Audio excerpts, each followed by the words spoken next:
Hello, good day to you all, and welcome to our TruthSeekers conference, which we're holding today on April 2nd, World Fact Checking Day, which is also one day after April Fool's Day. So I guess that was quite appropriate that we decided to have a World Fact Checking Day on the 2nd of April. Also, to you all, thank you for joining us. A very happy Yugadi, Gudi Padwa, Cheti Chand, and all other New Year days to you all. I'm HR Venkatesh, Director here, training and research at boomlive.in, and Boom is founded by journalist editor Govindraj Ethiraj, and its managing editor is Jency Jacob. We fight misinformation, and we do so through fact checks, through media literacy, training and content, and through explainers as well. Today, we have 4 exciting panels lined up for you. And in the first one, we are asking this question: why don't we have enough information about misinformation in India? In other words, why don't we have enough research? Is it because our universities don't have enough, are not doing enough research? Why is that? And we'll explore that question. Second, we're going to talk about why that's all of us, even the most intelligent of us, why we believe lies. And we're going to be talking to behavioral psychologists and behavioral scientists and psychologists to explain that. Third, we have industry leaders from the PR and corporate communications world, the world of brands, talking about something we don't often talk about, which is the impact of lies and misinformation and motivated campaigns on brands. And finally, we'll have members of 7 fact-checking organizations in a lightning round. We are all part of what is known as the Ekta News Coalition. And we'll be answering questions, as many questions, but one of them being, why do we prefer collaboration over competition? And so I'm going to go directly to the very first panel. Why aren't Indian universities doing enough to research misinformation? We have Professor Kameshwari Chebrolu at IIT Bombay. She's associate professor in the Computer Science and Engineering Department. A few years ago, she began work on a project called Kawa Kate, which is a platform for news verification on WhatsApp. And she's worked on other projects as well. We also have with us Dr. Deepayan Gupta. He's at Ashoka University. He's an assistant professor of computer science there. He's been working on systems to preserve privacy while at the same time ensuring that they are checkable. So we'll ask him what that means in plain English pretty soon. And we also have with us at an ungodly hour, joining us from the University of Michigan, Professor Joyajit Pal. He's the associate professor of information there at the School of Information. He was also previously at Microsoft Research, and those who have followed our work will know that we have worked with him in the past. We did the Trust and Security Roundtable of 2020 with him. And Joyajit's team regularly also does research on Indian Twitter. So actually, Joyajit, I'm going to start with you with the intention really of establishing a baseline of comparison with the West, specifically the United States. One sees so much research coming out of universities on misinformation, disinformation, and adjacent fields. Is it fair to say that universities there have really been able to match the challenge? Not sure that we've been able to match the challenge per se, because matching the challenge would in some sense mean being able to combat misinformation effectively. And that itself has not happened out of university research. You can come up with a few reasons for why there has been more research in US universities on issues like misinformation compared to India. And I can think of a few. One of them is that interdisciplinary collaboration is slightly easier in US universities or elsewhere in the world. And the kinds of problems that you have in misinformation, one part of it is studying networks to see how misinformation propagates, what kind of language is used, what is the speed of transmission, and who are the transmitters, that kind of thing. But then there's also another part of it which deals with the psychology of misinformation, what pre-existing biases make people want to spread misinformation, what kind of existential threats they might have, and those kinds of things come from psychology. So being able to effectively work between disciplines is important in publishing this kind of research. That's one reason. And the second reason I'd say is probably that, you need funding to do this kind of research. And you get funding from nationally instituted research bodies which fund you to do, which could sometimes even be inconvenient for the national governments. In this case, if you think that studying misinformation might be politically sensitive and that political sensitivity might come back on the government, then it's less likely that you can actually get funding from those sources to do that work. So these are the two very top level reasons I'd give. There's other kinds of stuff over the research ecosystem and how much support there is for that in India versus elsewhere. And those are, of course, very important issues which have to do with lack of research in a number of fields, not just in misinformation. But even all this said, I'd still say that you can't definitively say that there isn't enough work going on in misinformation in India. There isn't work in misinformation. Rather, you can say that there could be more work in misinformation. Okay. Thanks for establishing that baseline for us. Kameshwari, you worked on a platform for fake news called Kawa Kate. As far as I can see, there are two types of need for at least two types of research here. One is research on misinformation and disinformation patterns, both from a supply and a demand perspective. And the second is research that yields prototypes, like the ones you worked on. So could you talk a little bit about your own work and take us through whether, from your perspective, both these big areas that I just mentioned, are we seeing even basic research in it? Sure. So a quick intro about the kind of work I do. So again, I got started in this space because we have been seeing a lot of misinformation, especially being channeled through WhatsApp. Of course, Twitter, Facebook also it is there, but in a place like India, I think WhatsApp has a wider reach, and we've been seeing a lot of it. So that's when I started, and one of the things we wanted to do was we spoke with some of these fact checkers who are working in the space, try to understand what kind of difficulties they are having in terms of scaling. Like they're all been very small teams. I don't think in India, even in the mainstream media, there is not that much resources being catered, at least at that point of time. I don't know if things have changed now, but there have not been that many resources being reserved for this particular purpose. So we felt that with small teams, how best can they scale? So whether in the pipeline of their fact checking, we could automate some of the things and make the pipeline smooth so that things are easy for them.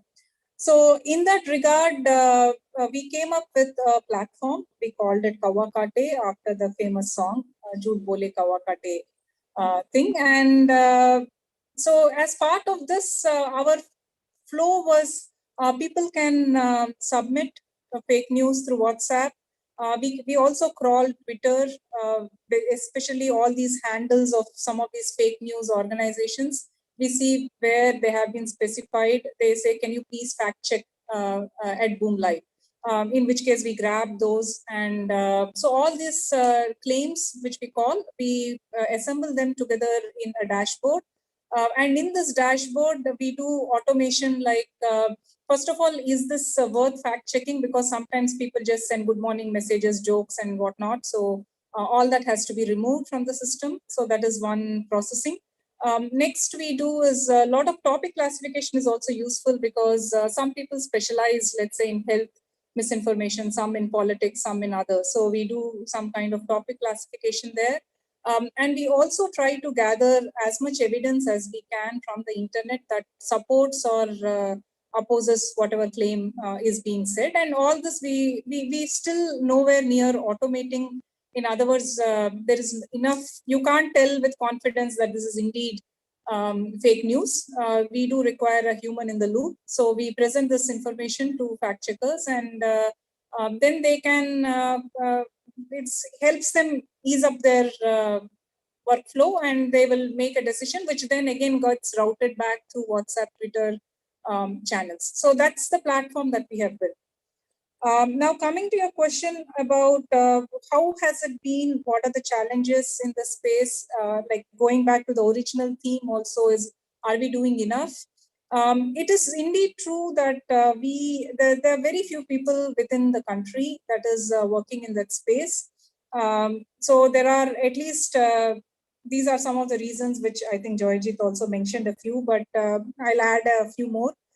First is a lot of research in this space is in this ML AI kind of a domain, because the automation, and that is a very hot area where almost everything under the sun. So there's a lot of spread out, like a lot of people who work in ML AI, they have a lot of other things they can keep their hand in. So this is not the very hot thing. So not many, that could be one reason.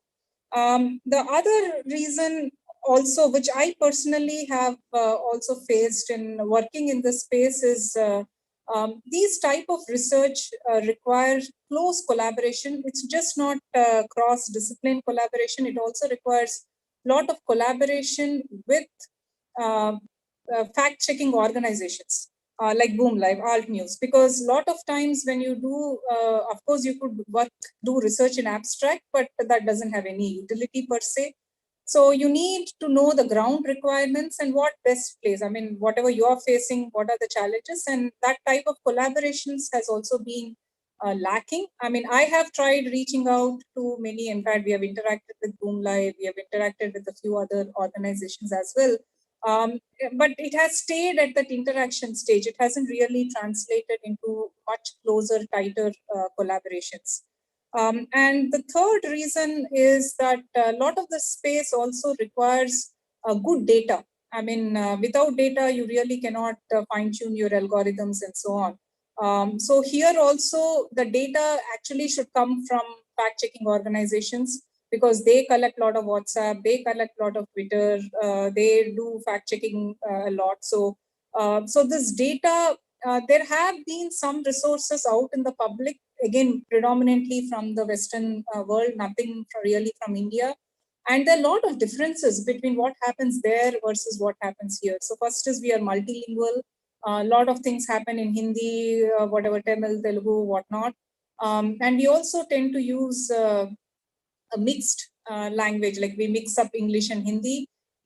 So these are challenges, and a lot of detection also, the kind of players like political players or health, that kind of things we require for topic classification. A lot of Western algorithms don't work in the Indian context because they have not been trained over our data sets. So that is another big challenge that we face. Apart from this, another issue which also, I hope I'm not taking too much time. No, actually, you're setting up the foundation for this discussion. So please go ahead. Okay, sure. So one other issue which I have personally also seen is there is this big fish, little fish phenomena, which is, so again, Google, Twitter, Facebook, these are all very big fish.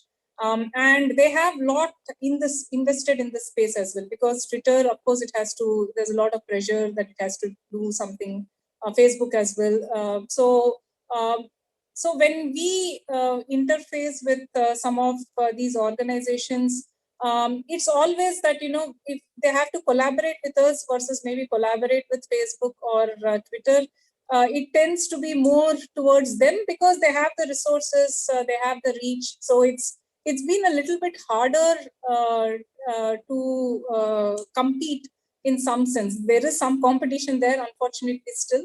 But then the big advantage with academia is we often tend to be transparent, open source kind of a thing, whereas they are proprietary, whatever it is. But there is some kind of competition also that goes on here, which also makes it difficult for us to sustain collaborations. Funding could also be a problem, but personally, I got funded by the government of India through some MHRD imprint project. So I don't know if in the future how things will be, but it's not that I had any major issue with funding. Maybe others, but I do know that a lot of these fact-checking organizations themselves, struggle with funding. But as an academia, I have been lucky so far, so I could manage with some funding. So I would say these are some of the issues which I have personally faced, and maybe that is a good reason why the research in India specifically is sparse. Yeah, let's talk. Yeah, I've written down 5 points that you mentioned, and we'll pick apart each of these or discuss them in greater detail. I'll come to Debayan. I also have a request to our panelists to keep their videos open now. Debayan, I think one thing I could have asked Kameshwari, but I'm thinking about now is, when people think about misinformation and disinformation, and they talk about the role of universities, someone who's coming at it from a fresh perspective is probably surprised at how much technological intervention is needed, or how much of this research is technological in scope, as opposed to humanities and social sciences. Is that normal, or is that the right way to approach it? You're asking a techie if applying tech is normal. I think there's some selection bias there. I'll try and answer that, as well as a couple of things I was thinking about just before this. So first of all, once you start doing things at scale, if you're talking about 10, 20, 100 people, sure, you can apply certain types. You can attack that problem in certain ways. If you're talking about hundreds of millions of people, suddenly, the techniques that are available to you to attack that problem are completely different. So I think you really need to look at scale.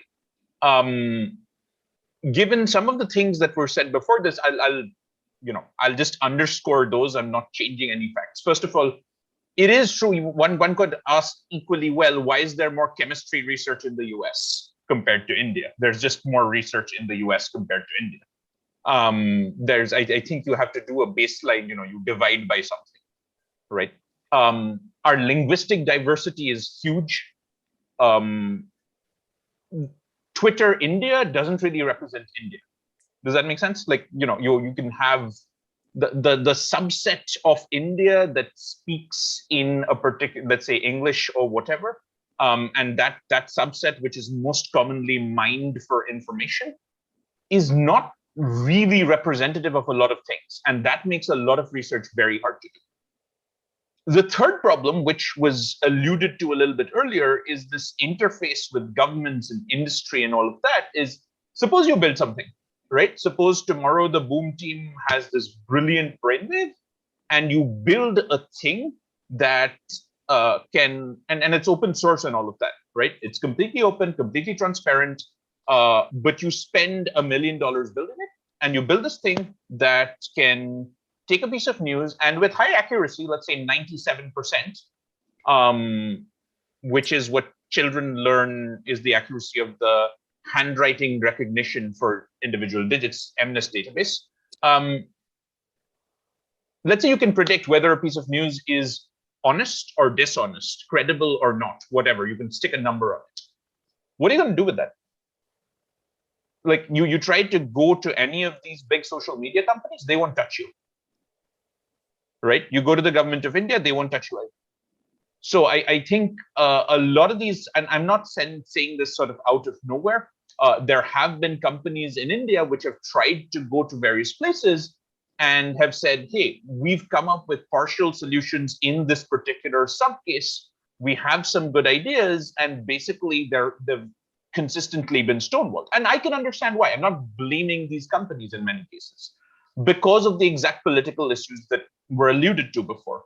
If you do something, if I'm taking the biggest companies because it's easy, if Facebook uses blah, blah, blah algorithms, and it says that, okay, this piece of news has been algorithmically found to be fake news or something, since you were talking about applying tech, right? As opposed to an independent organization which just says it's fake news, if the social media platforms themselves start doing it, that becomes a completely different political conversation. And I don't know if they're ready to have those conversations. In terms of the people doing this kind of research in India, I can say that, there's, as Kameshwari said, there's a certain hierarchy of subjects and easy interdisciplinarity versus harder interdisciplinarity. If I'm doing AI, I probably want to do, triple negative breast cancer because there's way more funding in that than this, right? So there's certain things that you can start building more easily. And before I stop, I will say that more than anything else, I have this big class I teach on where this is a subtopic. And we did this little test where we looked at the amount of news that we ourselves found to be incorrect later at the beginning of class and afterwards. And the biggest differentiator was just asking people to wait 24 hours before posting anything. It wasn't fact check. Nobody ever fact checks their own stuff. So if you just ask people to just wait a day, at least in my small sample size there, just doing that vastly reduces your chance of posting nonsense stuff, because you usually do that when you're emotional or you're blanket believing things. But I'm sure later panelists will have their own opinions on that. Thank you so much. And, Debayan, I'm going to ask you to explain your own work on working on, systems while preserving privacy and stuff like that a little bit later when I come to round two. Joyjeet, a couple of questions here. One is based on what Debayan said, is the language question. And I want to twin that with your own work that you've done on Twitter. So what to you makes Twitter attractive to look for patterns and do research in, given the fact, of course, that we have 22 languages and official languages and hundreds more, and most of them are not well represented on Twitter? So just to be clear, that my main work on Twitter is political outreach. It's not, I've done some work on misinformation in Twitter, okay, but I do political outreach. So, and for political outreach, Twitter is a much more valuable source, because even at lower levels, politicians use Twitter as a form of broadcast, which then ends up cascading into other formats and so on and so forth. So for that, Twitter offers you something which is very unique, which is a universe. You can say that I have some kind of a complete collection of data on this subject as spoken on this platform, which you cannot say easily for Facebook or WhatsApp, unless you are Facebook and you can say some of those things. So it is open and available in that sense. I mean, the problem with studying misinformation, which is beyond Twitter, is that fake news is kind of a nonsensical concept now, because so much of misinformation is innuendo and bias. It's not that this is a specific thing which is like, okay, this is clearly, eating bread will give you a third nostril kind of nonsense. It is something which is like, oh, is Rahul Gandhi Italian? And question mark. And clearly that's not fake news, but you get the drift of where that is going because of the way that a question is framed. And that is the bigger problem with the information environment than explicit misinformation. Yeah, got it. Mudit Jain asked a question, and here's also a message to everyone. If you want to ask a question, please use the Q&A box, not the chat box. And Mudit asked, in which area is fake news most common in? And from our perspective, I'll answer, because we work on it on a daily basis. There are two major sources of misinformation, or theaters of misinformation. One is political, and the other is health. And the problem for verification, the big challenge is many times political misinformation, especially when it comes to doctored images and videos, is kind of easy to debunk, because you can say, oh, this has been doctored. Oh, this is a fake video. When it comes to health misinformation, it's almost impossible, because it's what you said, Joyjeet.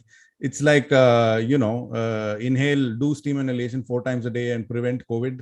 And then it's opinion. How do you debunk opinion? A lot of health advice is also in the realm of opinion, even though it's educated opinion. So it becomes a big problem. So that's just to answer Mudit's question. Joyjeet, do you want to take a stab at that that question I had about misinformation research in the social sciences versus the humanities versus the sciences? Sure. So in my opinion, again, I've done work with both sides. And when you try to find misinformation through technical means, and obviously there are two people here who can answer that better than me, you're really going to find a small subset of misinformation rather than be able to make certain kinds of broad claims. The problem with social ways of interpretive ways of doing misinformation, or even large-scale surveys of doing misinformation, that might give you a little bit of insight into why somebody engages in misinformation. So, for instance, there was a study which came out which showed that people won't question misinformation when it comes from somebody of a higher status. If somebody forwards you something on WhatsApp and you don't want to get into a thing, which seems very obvious, and that's like a standard social information behavior pattern.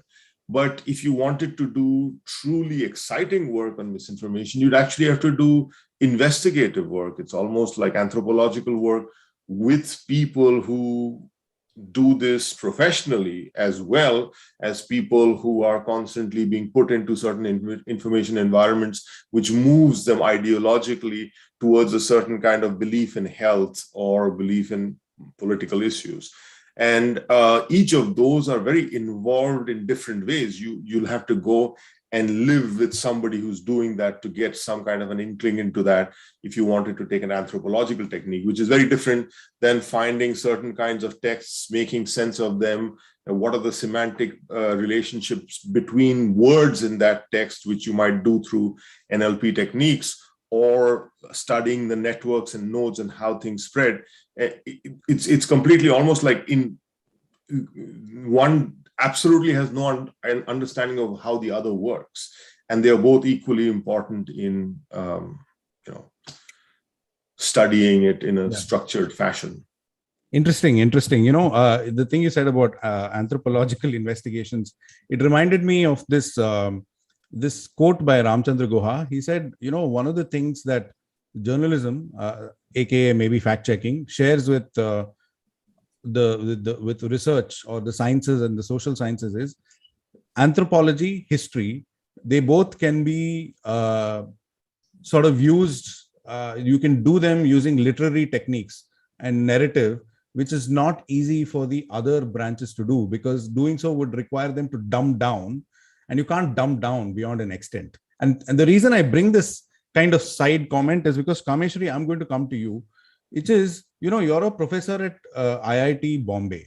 So one would assume that one would need a doctorate, or one would need some serious interest in the sciences or in coding or whatever you want to say, in order to be able to do technology or technology based research.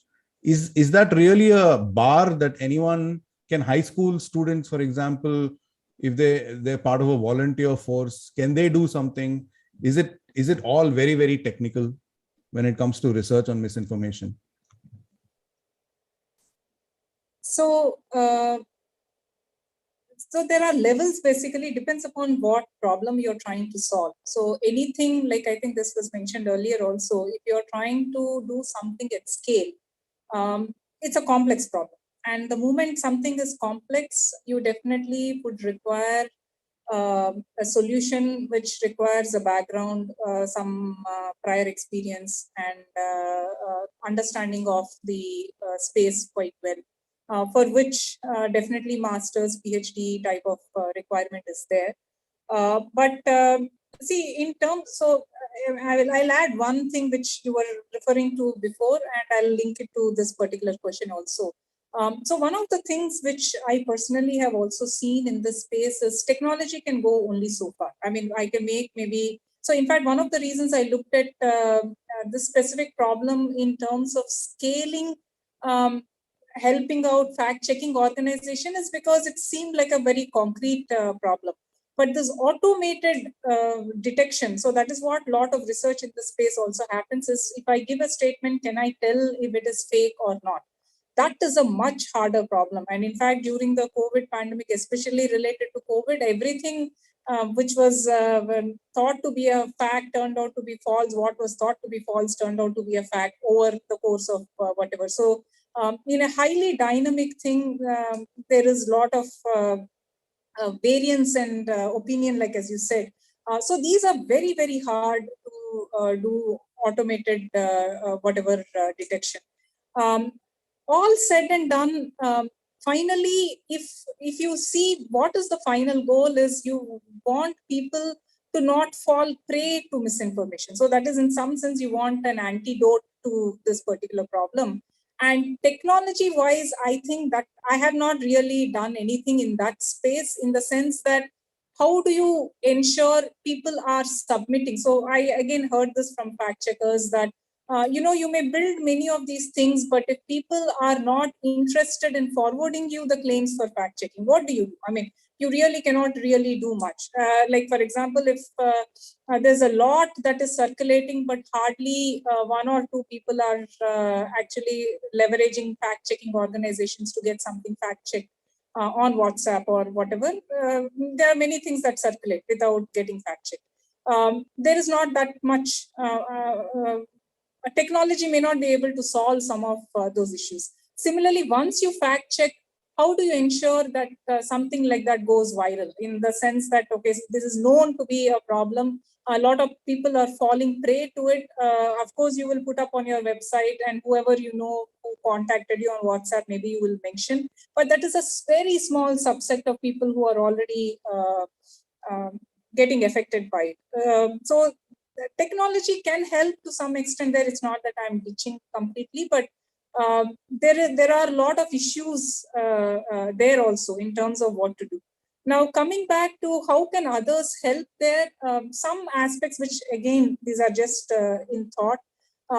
So we in the past thought maybe if we have some kind of a gaming approach to it, which is that, education basically. How do you educate people to not blindly trust whatever information they see? Is there some way in which you can train them to? In some of these things, you don't really need a lot of, like, for example, if you want to build a small game around it, where you may have seen these things, right? You answer a bunch of questions, it gives you a score on how gullible you are, or how some kind of a thing like that. And at the end of it, maybe it will educate that, spot these for identifying whether something is fake news or whatever not. Those type of educational activities, I feel you really don't require much tech. Yes, anyone who knows simple Android or whatever programming, which they learn as part of their undergraduate, whatever, they can definitely build some tech space there. So I think there are elements to both sides. So it is definitely possible.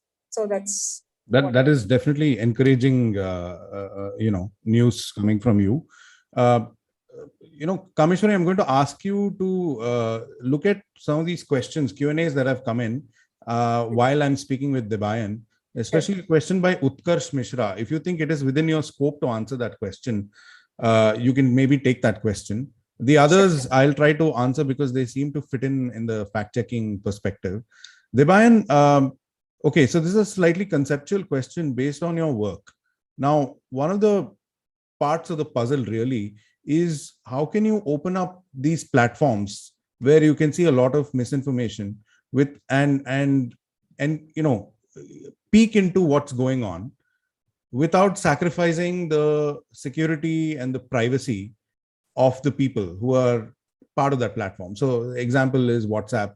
There have been calls, and I don't even know if it's technically possible, but there have been calls for WhatsApp to kind of open up the hood or open the hood so we can see what's going on underneath.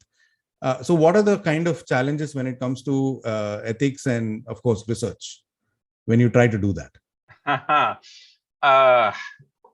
A lot. There's a lot of challenges. So I do work with a lot of companies, including, for example, WhatsApp, on exactly this kind of issue. And it's hard, because what's usually happening is that the people who are asking for things don't necessarily understand the technical concepts involved, right? So very often you'll find people saying, oh, I'm fine with parallel lines being parallel, except when I give you a warrant, I want you to make them touch. And then you're stuck explaining that, the laws of mathematics don't really care for the laws of any particular country. So there's a certain gap there that needs to be patched. But there is also hope. See, there's a lot of stuff that we can do that is very counterintuitive. Okay. The old school idea of security, and by the way, I'm glad you said security and privacy as two separate terms.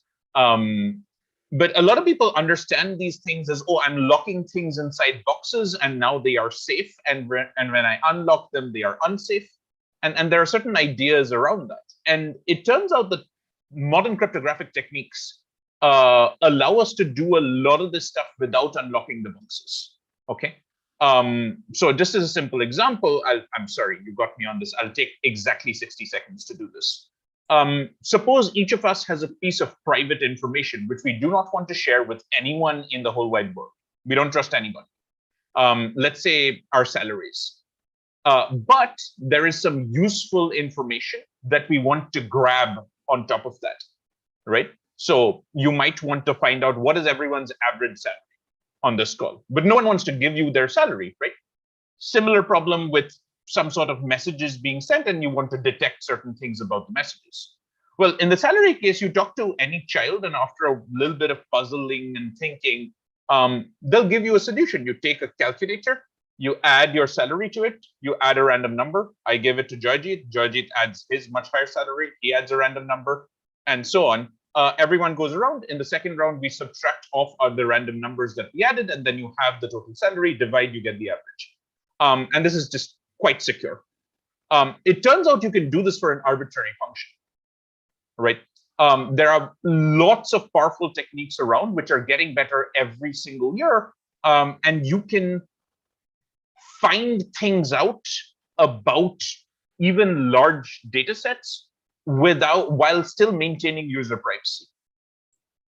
But you got to be careful about it. So right now, that a lot of the conversations we're having with industry and government is trying to get them on the same page about what that quote unquote being careful means. So that's one half of the story. The other half is, look, we can put in as much technology as we like, but if people do not trust their government, the structural processes, the due process, the oversight systems, and all of that, it is very hard for people to trust any kind of system that gets to peek on their private data. Because what I say to them might be a bunch of mathematical mumbo jumbo. They're like, okay, maybe you tell me this, but you've been paid off by X, Y, Z. So what are you doing? So I think even more than the tech side of things, there needs to be a lot more sort of well-defined due process and oversight systems that are very transparent for the government and other organizations when they want to indulge in these kinds of peeking behind the curtain processes. Got it. No, that's interesting. And also for those who don't know, who are wondering, when it comes to safety, you need both security and privacy, because sometimes you can be secure, but what you're doing may not be very private. And sometimes you might be private in the sense you think everything's private, but it's not very secure. It can easily be hackable, that kind of thing. Right. Joyjit, actually one last round of questions, and we'll take some Q&A questions as well. Joyjit, I want you to kind of do the comparative kind of analysis when it comes to pure money. We know that Western universities, especially US universities, they have massive endowments, possibly sitting on endowments which are billions and billions of dollars. So is there a clear correlation that you can draw between availability of money in US universities and availability of money in Indian universities, and say that's basically it? If there's more money, everything will happen. Well, no, the problem is more structural. If you wanted to do misinformation research in India, you can't just go to any university and do misinformation research at a competent level. There's well, essentially 8 or 10 places where you could do it. And all of those 8 or 10 places probably have people who know who would be their contemporaries in other universities who are doing that work. That is the bigger problem. Whereas, in the States, you could, walk into any kind of mid-level university, find some joker like me, say, okay, fine, I do some stuff on misinformation, come hang out with me. So that's like a bigger problem where you have a large pool of research universities versus a much smaller pool of research oriented spaces. Besides which, the other, what I think is an even bigger problem, is that with some of these problems, you can't do research in short turnaround times. You need to be able to have a team of people who work with you over 3-4 years, which are often things like PhD students.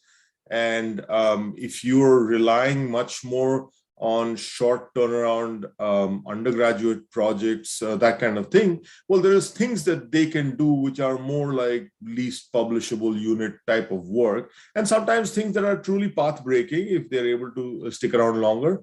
But essentially you need doctoral students, and that's a harder commodity, and especially if you're looking at doctoral students who are able to do cross-disciplinary type of work. That's much bigger challenges to overcome with setting that up. That's an interesting thought, and I'm going to toss that to Kameshwari. Kameshwari, do you think getting doctoral students is an issue? I mean, at one level, you might say there's some kind of brain drain happening in that a lot of people would want to go and do their PhDs in universities abroad. But there's also the other criticism that says most of the people going to universities abroad are from a certain strata of society, caste wise, maybe class wise, maybe region wise.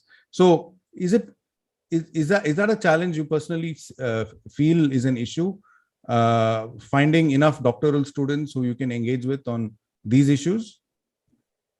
So there is both plus and negative. So in a lot of places, like in IITs, maybe IS is slightly better off, maybe getting good doctoral students has always been very, very hard. Especially in computer science, it is hard also because a lot of the UG students who are quite capable, who are good, get hired at very high pay scale in the regular industry. So the incentive, whatever it is, and again, like as you said, if at all they also want to do abroad, because there is a tag associated with having a PhD from outside the country. So the kind of people we get, it's been very hard recruiting the good doctoral students within IITs. In fact, so much so that at some point I in fact gave up on. It is quite challenging. I try to get a lot of my work done through master's students, and the churn is very high. They are here for 1 year. They do something they're 2-year program, but they only contribute 1 year towards research. And then at the end of 1 year, they leave, and then you put someone else. And if that someone else doesn't turn out to be very good, then you have to wait 1 more year. So it's not, it's very, very challenging unless you yourself are very hands-on and you're trying to be the connection between the students. So PhD students is a mixed bag. But one thing which is promising, as I said, is that in the space of fake news, because it's ML, AI, and whoever these days wants to join, like for example, if you hire, maybe you take in some 10 people, 9 people want to do MLAI.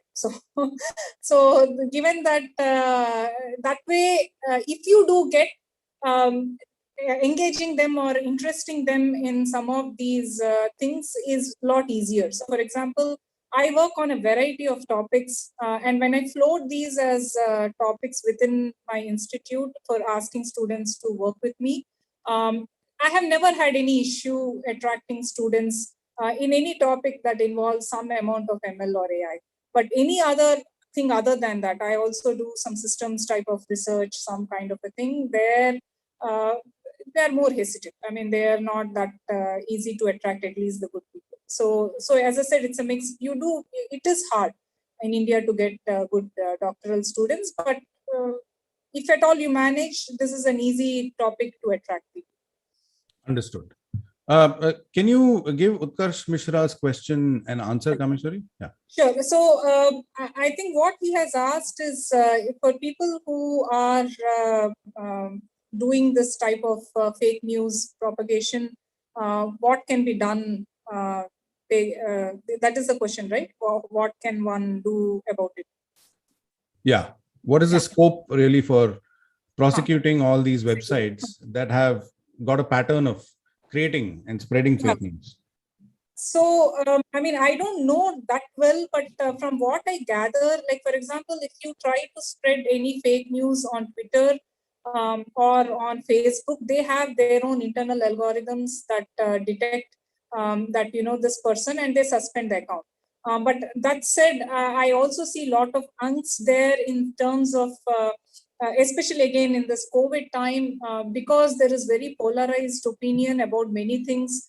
Things are changing. Even people are, maybe it is not quite fake news, but their accounts get suspended because they go against the narrative of the government or things like that. So it's a very, and then I know of a case where someone has taken Twitter to court because they got suspended, and that case is going on. And that is within Twitter or Facebook, where internally they have their own policies. If you complain to them, also they will take action.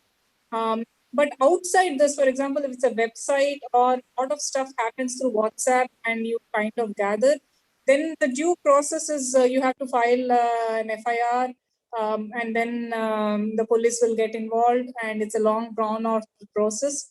I don't think in India our laws, at least I think there is a lot of effort in this space that we should have some proper laws about misinformation. But even that has been quite controversial because it can be very abused in anything that goes against the narrative or whatever it is. You could use these laws to persecute them. So in India itself, I don't think this area is very cut and dry. As in, things are still evolving. Is my reading into it. Cool. Devayan, I'm going to come to you, but first I was going to come to you, but I can see that it's something like 2:30 in the night for Joyjit Pal. So Joyjit, thanks so much for being with us. And let me ask you to make any concluding remarks, and then you can leave. Over to you. Yeah, well, I think somebody had put in a question or comment that what is the scope for better educating people to track misinformation. I mean, the fact is that is something that a lot of people have portrayed out there, that if you are only able to train people to critically evaluate misinformation, that is a significant improvement.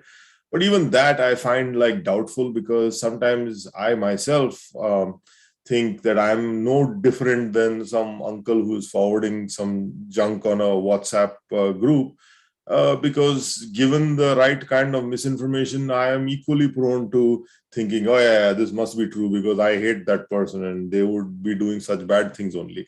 So for starters, for all of us have a little bit more humility about how smart we are, that might be helpful in thinking about misinformation differently. So thank you so much. Okay. Thank you. I'm sorry, but I have to go now. Thank you so much for being with us, Joyjit. Thank you, Devan and Kameshwari as well. Bye. Yeah, thanks. Yeah, and just to take off on what Joyjit was saying, it's not a rule that misinformation reaches people who are not very brainy or anything. Everyone, the most intelligent people fall for misinformation. That is why it is so successful and intrusive. Devan, I'm going to ask you that same question that I asked Joyjit, but I'll phrase it slightly differently, given the fact that now you work with MIT and you work with a private university, an elite private university in India. So do you think the problem is as simply, put it simply, is it money? Is it all the other things, that 5, 7, 8 points that we'll all put together and publish at some point? Is that why? What do you think? So part of it is money, part of it is just getting the data properly, right? I think those agreements, and these are sort of feedback loops. If you had more money, maybe you could convince more people, maybe you could do bigger surveys, yada, yada, yada, right? I think you won't find a researcher on the planet that will say more money wouldn't help. Definitely. But I think here again, and both Kameshwari and Jayajit had said that there are deeper problems. When you find researchers and professors saying things like, "Oh, we need more humility," I think there's a reason for that. These things are hard to do, and like you said, with more education, Plato said this about the sophists or whatever. As you get more and more educated, it doesn't mean you sort of get better at discerning things most of the time. You're just better at justifying whatever opinions you already have. You just have more convoluted and complex explanations for those same things you already choose to believe in for whatever background reasons. So I think, if one of us here had found a way to improve the quality of critical thinking in the population of, in this case, India, we'd already be jumping for joy. If I had found a way to improve critical thinking in my students or myself, I would be jumping for joy. But we haven't gotten that far. I think the most important thing to do is some of the solutions that Kameshwari was talking about, having more of these educative processes. And this is a learning process, just like for healthcare. We know the difference between what to do if you get scratched by a piece of wood rather than scratched by a piece of iron. We have these background healthcare hygiene things that have been taught to us from a very young age. I think we need to build up our cyber and our information exchange hygiene over time as well. And I think we'll develop that over time. Got it. That's been most illuminating. I think I'm not going to ask you both to answer other questions. We'll attempt them myself, and some of these we'll take forward to the next discussion as well. Thank you so much, Devayan. Thank you so much, Kameshwari. Also, thanks to Joyajit. We'll try and do a better job of trying to collaborate with universities like yours here at Boom. We want to collaborate, but I think, a lot of it ends up being discussions, and we just don't understand how to get the room to make room for something like this, which I think is critically important. So on that note, thank you so much. And if you have any concluding remarks, please feel free to say what you want to say. Okay. Thanks a lot for having me here. And if there are other fact-checking organizations, I just want to tell that I'm open for collaborations. We already are working in this space. If there is something we can help you with, please reach out to me. I will be more than happy to start out with a discussion followed by whatever way we can collaborate. And I also want to add a little bit with the earlier point with Joyjit and Devayan also was mentioning, is this education is not about deciding whether something is true or false. I think it is more about skepticism. Like, in other words, you shouldn't believe in everything blindly. Question everything. Fine, you may be biased. That's okay. But if someone tells something, it could be true. I mean, that humility to accept other people's viewpoints, having a healthy skepticism in whatever you are seeing, I think is a good trait to cultivate. So I think I'll end there. Thank you so much. We leave it at that. On that note, thank you so much. Yeah. And for those of you, bye-bye. Thank you so much. Thank you so much. A lot of the questions that came up here can be answered by members of our second panel, whom I'm going to introduce in just a moment. But I just want to take a look at some of these questions. Mudit asks, where would trolling fit in? Trolling wouldn't fit into, I would say it fits into the misinformation ecosystem or the landscape. Along with that, you have polarization, you have propaganda, you also have what we would call the information problem or information disorder, which is a technical term created by First Draft. You also have terms like information pollution. So all of this would be part of that. Trolling would not be part of fake news per se, but it's part of the problem. And also NewsGuard, someone spoke about NewsGuard, service called NewsGuard, which rates news organizations. Now, the problem with such an approach is, you're saying that it's only the problem of news organizations. Actually, misinformation is because of many other organizations and entities. You have platforms technology platforms, you have governments, you have people like you and me, and everybody else. You have behavioral scientists and the field of behavioral economics, and also research that are doing their bit, like we just discussed.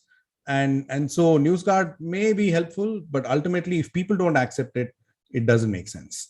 On that note, I'm going to introduce everyone in the second panel. This has been a most useful and this is our panel. Why do people believe lies? Which is a view from the behavioral sciences. And when we say behavioral sciences, we mean, of course, a whole host of sciences, including psychology, most prominently, but also economics. And we have a stellar panel with us, and I'm very, very excited to introduce all of them right now. The first is, of course, you did see, on your screen, the panelists, but I would like to say, if there are any questions, please put those questions in the Q&A box. If you put it in the chat, there's a huge chance that we will not be able to see it, and therefore we won't be able to answer your question. Okay, on that note, I'm introducing everyone. We have Kamna Chibber, a clinical psychologist and head of mental health at Fortis Healthcare. We have with us Dr. Hansika Kapoor, who's a research author at the Department of Psychology, Monk Prayog Yashala. And we have Cameron Martel, a doctoral student at MIT Sloan, whose interests are misinformation and political behavior online. So I'm going to start off, actually, Cameron, I'm going to start off because to create a bridge between the previous discussion and now, is it easy to create a framework to answer the question, why do people believe lies? Is it a matter of saying, okay, this is the framework, these are the reasons, and explore it further and you'll know the answer? Sure. So first, really lovely to speak with you all today. One main kind of academic debate and discourse that's going on, at least in the field of more cognitive science and psychology looking at misinformation, is whether people believe misinformation because they want to believe it, or because they're not thinking critically about the information at all. So the first account is often referred to as motivated reasoning, and the idea there is has been publicized a lot, and is that if you want to believe something, if it aligns with your politics, then the more you think about it, then you're like, oh yeah, that makes sense with what I want to believe. So that's probably true, even if it's false. This other account is more of a classical reasoning account, which kind of states that, oh, maybe people aren't even considering accuracy when they come across this information. So they might just offhand believe it because why not? They're not thinking if it's accurate. They might share it without double checking if it's true. Whereas if they spent more time to think critically about it, they would make that distinction.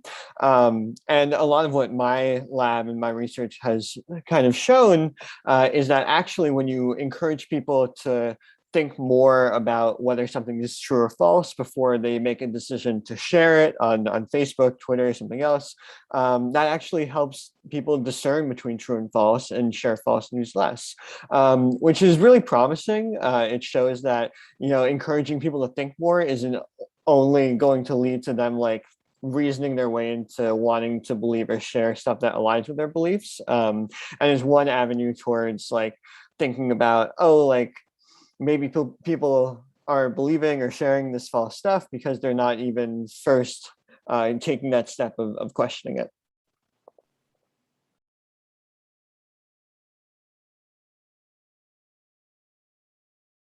Sorry, I think I was muted. I was saying you've opened up two lines of inquiry, which I will follow the threads of as we go forward in this discussion. And I'm also going to come to Kamna Chibber now, but just before I do that, Hansika, I'm going to ask you to talk a little bit about your research as to why people believe lies, if there is an intersection of your research with that. I'll come to you third. So Kamna, that same question, why do people believe lies from a clinical perspective? So lots of reasons have been identified. Cameron has very correctly pointed out the two lines of thought. When we're looking at it, even within the clinical spaces, I'll try and take it back, to a more base aspect, because Cameron's already spoken about two of them. I think when we're looking at it in terms of even our understanding of people, a lot of times we struggle to believe that someone that we know or know of would actually be not telling us the truth. A lot of times we would like to believe that, and this is something which evolutionary psychology has also spoken of, that evolutionarily we would like to believe that people are being honest in situations, that they would tell you the truth, that there is no real reason for them to lie to you unless there has been some sort of an interaction, a situation, an interface which causes them to lie to you. So your assumption is going to be that this is going to be a truthful scenario that you're going to be presented with. The second aspect is that we don't necessarily always pick up cues very easily in situations which could indicate towards whether an individual is lying to you. And this was research which was done by Paul Ekman many, many years ago. And he, in fact, had pointed out at that point in time as well, very clearly, that we're not necessarily attuned to the emotional cues in situations which could indicate that people would be lying. So that contributes towards that situation. And like Cameron was also mentioning, when something aligns with your thought process, when something is aligned to your own belief system, it's hard for you to reject it. So when you're getting exposure to information which is coming either from, say, media, social media, or from people in your circle, in your network, which is aligning to what you're already thinking, even if it is not entirely true, it is based on false facts, you are more likely to believe it and not necessarily question it, because it's hard for you to reject it and push it onto the side and say that maybe there could be something which is inaccurate over here, or which I need to examine and try and look at critically. So we don't even raise that question in our mind. It's not a thought process which even strikes us that even though this aligns to what I already think, could there be another way to look at it? Could there be more to it? We don't come up with those questions in our mind. So these are also three additional aspects when you're looking at individuals and why they would believe the lies, which would also come into play about how we're looking at people around us. Yeah, that intriguing. Actually, I'm before I come to Hansika, I'm going to pick up that thread. And Cameron, I want you to consider also this question, what Kamna just said, but also a question that's come in by Subir Bahaduri. And they ask, isn't misinformation the basis of human society? Myths are so powerful and we humans depend on it. And we feel related to society as per historian Yuval Harari. So aren't we humans fundamentally flawed? So I'm going to rephrase that question of his or theirs, my apologies, and essentially ask, is it because we are wired that way biologically, that we are predisposed to believe lies, especially when they come to us at a speed and velocity that we've never seen before from all platforms? So I wanted to consider that question while I come to you now. Hansika, do tell us from your own research and your work, where you see, how do we tackle this question, why we believe lies so easily and what can be done about it? Thank you for having me. Lovely to be part of the panel. My primary work is actually in creativity. I study the dark side of creativity, which is how people get good ideas to do bad things. So in the misinformation context, I am interested in the actors who create lies, create misinformation, and the actors who do engage in malinformation, misinformation, things like that. The creation of that actually focus on a couple of parameters to make sure that their lies are believable. Now, a creative lie is not going to, it needs to be plausible as well. It can't be so outlandish that you're not going to believe it. And therefore it needs to straddle this really fine line between plausibility and a little bit of falsehood. And I think with my colleague Aarti Putilam, who is a social psychologist as well, what we have identified is one of the fundamental characteristics of why people believe in lies or what motivates them to believe in lies is actually driven by identities, driven by social groupings. So for instance, identity-based misinformation is very, very rampant in India. For instance, a lot of us are susceptible, not just in India, across the world, are susceptible to something called an in-group bias. We want to believe that members of our own group are good and pure and brilliant, and members of the out-group are to be disparaged. And therefore, when we come across a piece of information, regardless of its truthiness, if it is something good about the in-group, we're probably going to believe it. We have less motivation to question it. And if it's something bad about the out-group, then we're more likely to believe it as well, because why wouldn't we want to think bad things about the out-group? That's how we're wired. And it is also driven by a great amount of emotional reasoning, for instance, where instead of applying critical thinking processes, instead of thinking through a particular content of information that we come across, we're probably going to go with our gut reaction and say that, hey, if I got a WhatsApp forward of India being the biggest exporter of, I don't know, coal or something like that in the world, which may very well be true, but it instills a sense of national pride, patriotism, things like that. If the individual has those aligns with those values, and therefore there's less friction in terms of whether that individual chooses to pass along that information or not. So I would actually pause there. And cool. No, what you said also reminded me of a piece of research that came out recently that seeks to explain the question of why hating groups or institutions, why that gives people a sense of purpose in life. And so I'll try to find a link to that. I'm not at the moment able to remember where I read it, but I'll find a link and I'll put it into the chat space. Cameron, that question to you, is it a bug or a feature, the way we are biologically wired? So I'll start with a more pessimistic take and then move into like an optimism that I think some of the more my lab's research has shown in some related work. So the pessimistic take is, I think to some degree, it is a feature such that as was alluded to before, some evolutionary psychology theories, and Dan Gilbert, the social psychologist at Harvard, speaks of like an implicit truth bias, which is to say that like just, you know, if we are rational, at least in like an evolutionary framework, it kind of makes sense, especially from people in your in-group, to think that you're getting the truth most of the time. So like you are biased to think that the truth is coming in. And if you're in an information ecosystem like the one that we have now, where perhaps there's less filtering going on, more stuff can be coming from unverified or undisclosed sources that you're not sure about, I think that could be a problem, such that, you know, if you're not taking this next critical step to think about stuff, and if the stuff is coming to you with source cues that you trust from people within your social network, then that feature of, you know, pretty reasonably thinking that most of the information that you're getting is true, as, you know, most of the information that we get throughout the day and what we're seeing and what we're hearing is true, then I think it is a feature to that extent.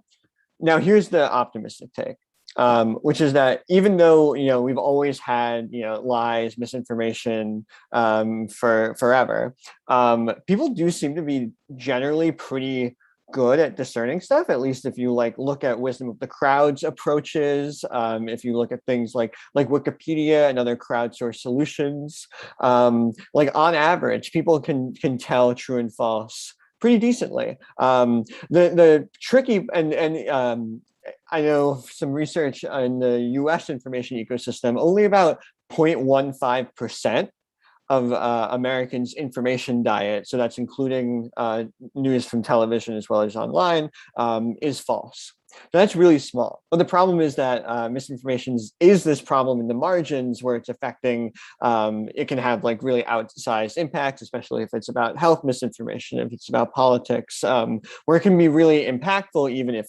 it's that tiny percent. But this is all to say that even though misinformation can have this big effect, there is hope such that overall, I think people can be good at discerning it. And that can be one way, especially this crowd approach of trying to get it harnessing the ability to tell true from false to a solution to this problem. Okay, yeah. Kamna, from a clinical perspective, actually I have a couple of questions, but I'll ask you the first now, which is, what do you see is the biggest challenge when it comes to people, I'm assuming, having to challenge their own assumptions? As Cameron and Hansika have already said, and you have already said, is that a lot of our beliefs come from our identity, and it comes from, I suppose, to use that word, tribe, from the tribe that we belong and all of that, in group and out group. So I'm assuming then that in order to change our mind, we've got to challenge our own assumptions. So what are the big challenges when it comes to having to do that? I think the biggest challenge is that, one, are you even aware of those assumptions? Do you even realize that there are assumptions which are at play? I think for most people, they do not even necessarily recognize when do the assumptions and the belief systems come into play. A lot of people actually tend to assume that they are fairly neutral in how they view situations, how they will understand people around them, how they respond to them. Whereas, in fact, every action that we engage in, or every way in which we are responding, even emotionally or in our own thought process towards other people, is often shaped by the kind of experiences which we've had and which, in effect, have also shaped our belief systems. So we are not always neutral is what we need to understand. Until you don't have that understanding itself and the awareness that there are going to be those biases or assumptions at play, you're never going to be able to start challenging them. So I think that's the biggest challenge, awareness that you have those assumptions. The second part is that I think a lot of these assumptions have become a part of your belief system. So they are so implicit in the ways in which you respond, it becomes really hard to cull them out and say that there could be a different way of responding, because it's not a very natural thing to you to react or respond differently in that situation. So for a lot of people, even when they have to bring about the change, the biggest challenge they tend to experience in that situation is that it doesn't feel natural. I feel like I'm being fake in that situation when I'm having to respond differently. What they don't realize is that if you're going to try and integrate something into your repertoire of behavior, it's going to start feeling more natural to you only when you've tried it across a range of situations and you've seen the kind of feedback you receive. And that's what kind of makes it more ingrained in your behavior and makes it more natural for you. So that becomes a second challenge. I think the third aspect is that because you are looking at these assumptions, and like we identified that these are linked to your identity, which means you're surrounded by people who are also reflecting those same assumptions. So a lot of times it's very hard to recognize those assumptions because you don't necessarily have a different input coming into your information system. How do you realize that there could be a different way of thinking or looking at things unless you have someone else who's pointing out that there could be a different way as well? So if you're surrounding yourself with people who are essentially like-minded, and you're not necessarily exposing yourself to contrarian viewpoints, you're finding that comfort in immersing yourself in information which feels more aligned with what you think. You're not even pushing yourself to recognize those assumptions. That becomes a third challenge as well. And then I think fourthly, in general, challenging assumptions is always, it creates a lot of discomfort because it makes you start questioning the ways in which you think who you are. Because we all tend to assume, again, that when we are always coming in from a space where we're trying to do good or that we are good, when you start recognizing that there are assumptions which could be leading to um, lying, cheating, conveying misinformation, being fake in situations, or it's leading to generally dispersal of information which is not accurate, which means you are impacting other people or decisions around how you're being, it leads you to question your own self. And that's not easy to do either. So on account of a lot of these things, challenging those assumptions becomes very, very hard for people in general when they're trying to even look at or consider that that is something that they do need to do. Got it. I'm going to ask you at some point down the line whether therapy is the only way one can do that, challenge one's assumptions, or are there other approaches? Of course, I'm asking a therapist this, so I'm aware of that, of asking you that question. Also, another thought that I want to put out there for you, Kamna, is, is there any difference? Do you see any difference in the last 5 years or 7 years in when you kind of talk to people in your practice, has the world of misinformation and disinformation and how we're exposed to it on a regular basis, has it really changed or impacted the people you see? Or can you just say that anyway, therapy is about getting people to challenge their own assumptions and kind of rewrite the story of their central narrative of their own lives? So it doesn't really matter if there is external misinformation. What one has to look at is internal misinformation, so to speak. So I'll come to that question to you in a moment. But Hansika, that B word, bias, I want to explore that a little bit, because you mentioned it, and also there is a sense that for most lay people, the word bias is used in a very common sense, which is, oh, he is so biased against her, she is so biased against him. Whereas it is also a technical term, right? There are many biases. It's not just one bias. So can you kind of take us through what you see from your own work on the word bias? Sure. Absolutely, it is used in layperson language quite a lot, that you're biased against X, Y, Z, and that is synonymous with being partial towards or having a soft spot for a certain person. But when we speak of cognitive biases, they are very literally systematic kinks in our thinking. So there are systematic errors in judgment, and that isn't to say that biases haven't evolved for a reason. According to evolutionary psychology, when we do have a bias, or when our early ancestors indulged in biased thinking, it aided their survival. So for instance, in the grasslands, in the savannas, when you heard something rustling or you saw something green from the corner of your eye, you were biased to believe that it were a predator or a snake. And therefore, with that snap judgment, you could, save yourself.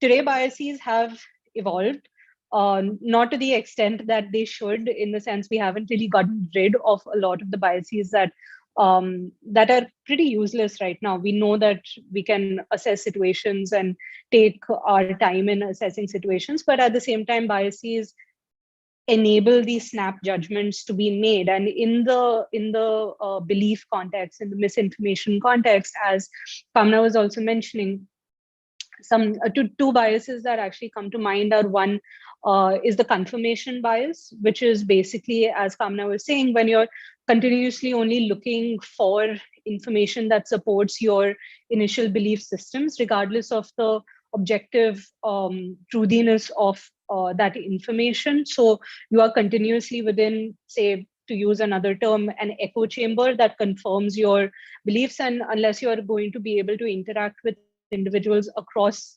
the aisle, so to speak, to challenge that confirmation that you have, you probably aren't going to be able to change those fundamental beliefs that you're holding. And the second is the status quo bias, where people are very, very comfortable with the status quo and they do not want to rock the boat at all. And that's not just in terms of physical well-being, it is in terms of psychological well-being, in the safety that they have within the beliefs that they believe in, basically.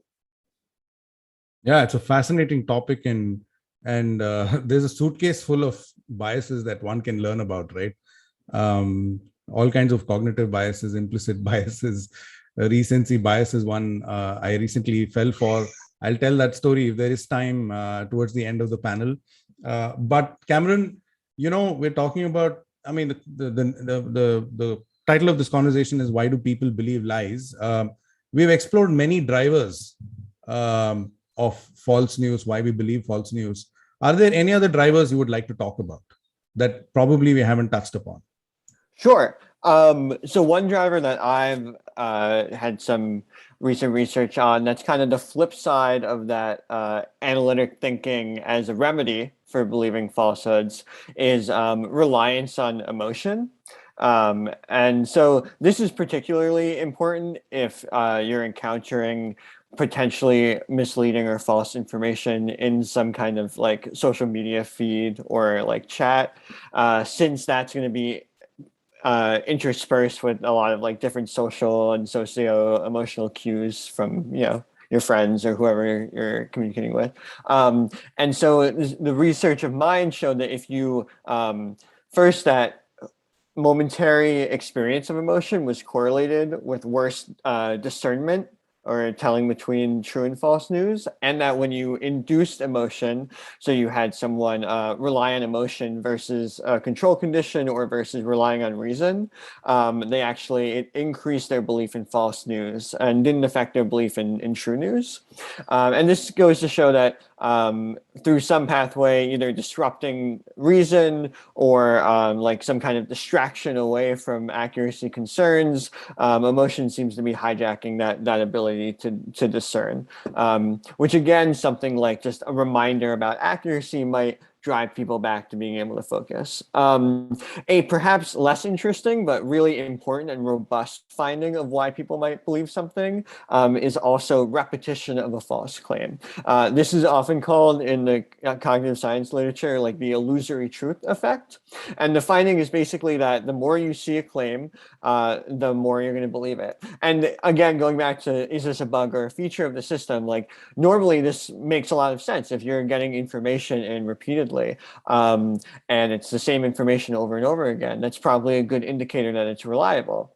Problem is sometimes you're going to get repeated information over and over again that is not reliable and is false. And again, this is a very robust finding and speaks to when trying to address misinformation, having to do so quickly and having to come up with some way to deal with novel information. Because otherwise, if you let something fester for a while, then people are going to see it more, people are going to see it repeatedly, and that repeated exposure can be really costly in terms of people winding up believing those falsehoods, and makes it even trickier to correct falsehoods later on.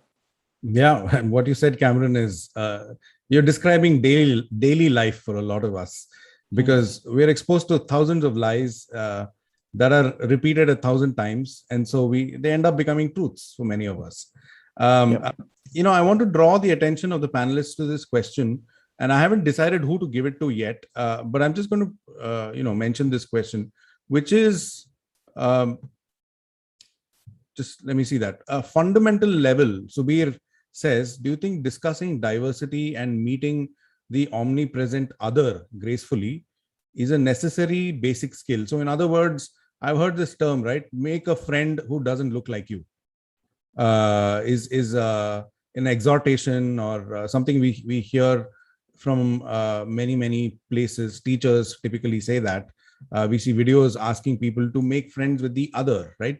Whether it's the person from another religion or a gender or sex, sexual identity, region, language, caste, class, so on and so forth. So while you mull over that question, Kamna, I'll come to that question. I primed you. I'm sorry, I use the word prime to a therapist, but that's the question I'm asking you, which is, has the world of misinformation made things tougher for you and tougher for your patients? I think it's made the world tougher for everyone, not just for me or for my the patients that I'm working with in therapy. I think it's made it very difficult for all of us out there, because it is really, really hard to figure out what information is coming at you, how much importance do you give to it, do you really believe it, how much do you challenge it. It's not easy to keep on asking those questions, and the amount of content that we are bombarded with on a daily basis is enormous. And that content is not just on our gadgets, right? The content that is coming at us is even on the hoardings as you drive down a road. There is content coming at you from each and every corner. And I think it somewhere keeps on shaping also so many thought processes about what is good that is out there. How do you make choices about what you want to purchase for yourself? What comprises a good life, a better life? You're shaping people's expectations, you're shaping people's thoughts about what they need to be like, what their life needs to look like, how human beings need to be. And you don't know, when all of this information is coming at you, how much do you really take away from it? And one of the things that we keep on emphasizing on is, and this probably takes me away from the therapy topic, but I think it's so important to start looking at building very, very crucial media literacy skills, starting from a very, very young age. In schools, in colleges, this is what we need to start focusing on. When we were younger, we were exposed to a lot of information, but not as much as what the younger generation today is. And they don't necessarily always have the skills in place to be able to think through and critically ask the right kind of questions to discern whether the information that is coming at them should be looked at, relied on, and utilized to start responding to things or not. So basic things like, are they looking at what is the source of the information? Could there be a different way of looking at that same piece of information? What could be the reason why someone is creating that particular media message? Is it conforming to certain values which are being propagated by a particular, say, brand or an entity or an individual? And if someone is promoting a certain message, why are they doing that? With so many endorsements happening and people having so many role models, are those role models truly authentically connecting with the message that that brand particularly conveys? Or because young people are just going to go at picking up whatever, say, a celebrity is going to put out there or a role model is going to put out there. So I think it's so important for us to start looking at building those skills. And Cameron initially had talked about critical thinking. I think those critical thinking skills are just not there, and social media makes it even more difficult to think critically, because the pace at which information is coming at you, your brain can't keep on processing so much and thinking in terms of questioning the content all the time. So probably some of the solutions are also in the domain of beginning to make more conscious choices about how much content you're consuming, where are you consuming it from, slowing down the pace for your own self, becoming more mindful consumers of media, I think is going to be the way forward. Besides, of course, looking at developing those critical thinking skills, looking at media literacy, those are going to be important pieces. And it's impacting everyone.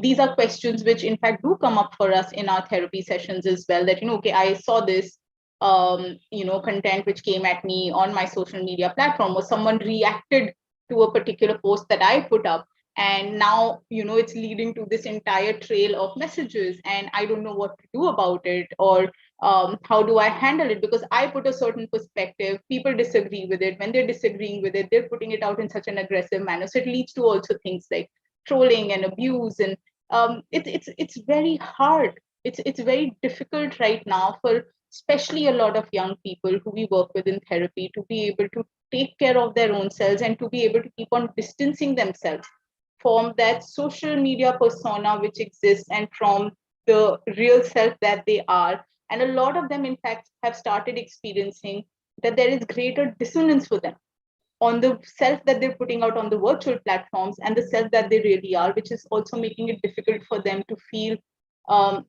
more comfortable with who they are as individuals. In fact, if you were to look at social psychology, they've always said that there needs to be a lesser gap between these two different selves, what you put on for the outside world and what you really are, because that reduces the dissonance, allows you to be able to live a more authentic life. But I think what is happening right now with the kind of information that is coming at us, that gap is increasing for a lot of people because they don't know how to navigate that space and be okay to put the truth of who they are out there on different platforms. I think I've digressed into very different directions with this answer. Well, that's so apologies for that. No, that's the thing with these topics and other topics. They always have adjacencies and very interesting adjacencies. It's like reading a Wikipedia article and clicking on several links. On that note, Hansika, let me ask you that question about befriending the other. Many people say it's as simple as that. Ensure that each person has a rainbow coalition of friends, and job done. What would you say? Thanks, Abir, for that question. I honestly am a bit skeptical about whether it's that simple. One, because we also need to take into account what the intent is when we're crossing the aisle, whatever that aisle is, whether it's religion, caste, language, whatever barrier you foresee. And therefore, it's important to understand what we intend to do after interacting with that individual. Are we interacting with a person who is different from us, or the other, quote unquote, from the point of view of wanting to confirm our own assumptions regarding that specific group, or are we willing to engage from an open point of view to understand their perspective? Now, there has been research done, I think in the US, that suggests that I think across political across the political divide if Republicans and Democrats actually converse with each other before making a joint decision in an experimental setup. They can come to a better consensus as opposed to if they just take those decisions independently. Now, there is merit in wanting to obviously close that divide and have diverse individuals that you do interact with. However, we do need to take a step back and understand why we're doing it, or what is our motivation to build that skill. And that skill is not just let's try and make as many friends that are different from us as possible, but really building a